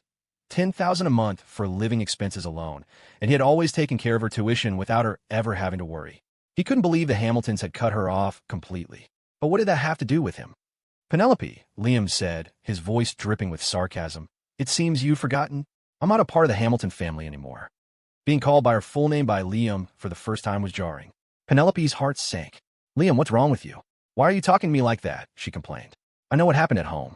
Mom and Dad were a little harsh, but you shouldn't have been so rough with Jason. She was still hung up on that. A wave of disgust washed over Liam. Are you done? He snapped, his last shred of patience gone. Penelope, seemingly startled, fell silent. Liam continued. I am no longer a part of your family. I have no idea where you get the nerve to ask me for money. Don't call me again, or I'll report you for harassment. Penelope never imagined Liam could be so cruel. No, Liam, what's happened to you? You used to be. The past is the past. Liam cut her off, his voice like ice, before hanging up without another word. Listening to the dial tone, Penelope stood there, stunned. Liam had always been respectful and deferential toward her. Since she had left for school abroad, she had been lonely, but he would often message her with updates from home and had never let her worry about money. After the family drama a few weeks ago, she had sided with her family, feeling Liam had gone too far. Jason was her biological brother, after all, and seeing him in a hospital bed had made her angry. After visiting him, she had flown back to school. It was only when her academic advisor had asked about her tuition that she realized her account was empty. She had called Jason, who at first sent her a couple of $1,000s, but then claimed he was still getting the hang of the company and that funds were tight. That's when she realized she was broke and had instinctively called Liam. She just couldn't believe how heartless he had become. Indignant, Penelope dialed her older sister, Isabel. Isabel, did you ask? When am I getting my money? The school is already sending notices about my tuition. Isabel paused. Jason hasn't sent it to you yet. No, it's been days. The school said if I don't pay by the end of the month, they're going to kick me out. Penelope urged, her voice laced with panic. Okay, calm down, Isabel said quickly. The company is in the middle of a major transition, and Jason is new to all this. He's still learning the ropes. How much was your tuition for the year again? $23,000. That much? Isabel was shocked. She had no idea her sister's tuition was so expensive. Of course. Don't you remember, big sis? My grades weren't good enough, so we had to pay extra to get me in. Penelope reminded her. Isabel's lips tightened. It wasn't that she had forgotten. She had never known in the first place. Before, Liam had handled her sister's tuition and all the family's daily expenses. She just went to the office, drank tea, approved documents, and never had to worry about a thing. But now, forget it. Isabel shook her head. All right, I'll talk to Mom and Dad. We'll find the money for your tuition first. You just focus on your studies. Okay. Penelope finally breathed a sigh of relief. You have to be quick, Izzy. The school won't wait. I know. After hanging up, Isabel rubbed her temples, exhausted. On her desk was a massive stack of files from Hamilton Industries. Ever since Liam had left and Jason had been laid up in the hospital for over a week, all this work had fallen on her. She had been working overtime for 2 weeks straight. Before, she would just relax in her office, playing on her phone until it was time to go home. Liam would tell her where to sign, and she would just write her name. She had seen how quickly he reviewed these documents, how professionally he spoke with his assistants, and had never interfered. Only now, doing the work herself, did she realize that every contract had to be read page by page, that she had to deal with the company's daily trivialities, and that she had to hold board meetings twice a week. All of it had been dumped on her. If only Liam were here. Isabel massaged her temples, closing her eyes. Images of her time with Liam flashed in her mind. She'd be playing a video game, and he would stand behind her, massaging her shoulders, cheering her on. You're amazing, sis. Wow, a triple kill. My sister really is the best. You're so good at this. But now, big sis, have you looked over the contract yet? I'm meeting some friend for karaoke tonight, so I'll just sign it and go. Her thoughts were interrupted by Jason, who burst into the office. Seeing the bandage still wrapped around his head, Isabel felt a surge of resentment. You're still injured, and you're not resting? They're old classmates. Jason scratched his head, sensing her displeasure. His voice dropped. Big sis, I've never been to a karaoke place before. My friends invited me, so I thought I'd go check it out. He sounded so pitiful and forlorn, like an abandoned child. Isabel's heart softened, and an unexpected wave of sympathy washed over her. When they were kids, even though they didn't have much money, their parents ran a small shipping store, and they had never been deprived of entertainment. She didn't say any more. Fine, she sighed. Just be safe. You can sign the documents tomorrow. Okay, thanks, sis. Jason's face lit up, and he eagerly left the office. Isabel looked at the $50,000 she had managed to save in her personal account. With a heavy sigh, she transferred $30,000 to Penelope's account. Then, she picked up her phone and called her father, David Hamilton. Dad, have we finalized that contract with Zenith Corp from last month? On the other end, David was silent for a moment. Not yet. They said they'd contact us when they have news. Why? Is something wrong with the company? No, not exactly, Isabel said, telling him the truth. It's just that in preparation for that big Zenith deal, the company's cash flow has been cut by more than half of the past 2 months. If we don't get a confirmation soon, we should probably start taking on smaller orders. Don't worry yet. Let me make some calls. Zenith Tower penthouse office. Cassandra Thorne sat at her desk, dressed in a crisp white blouse, her long hair pulled back in a high ponytail. She looked regal and composed as she reviewed the documents before her. When her eyes landed on the name Hamilton Industries, she raised an eyebrow. Evelyn, she said into her speakerphone, that shipment for Zenith in the first half of the year. Have we signed a logistics company for it yet? On the computer screen, Evelyn Reed looked up from her work, thinking for a moment. We're deciding now, Ms. Thorne, she confirmed. New York has grown so fast these past few years, and a lot of new companies have popped up. The board's thinking is that we might want to try a new partner.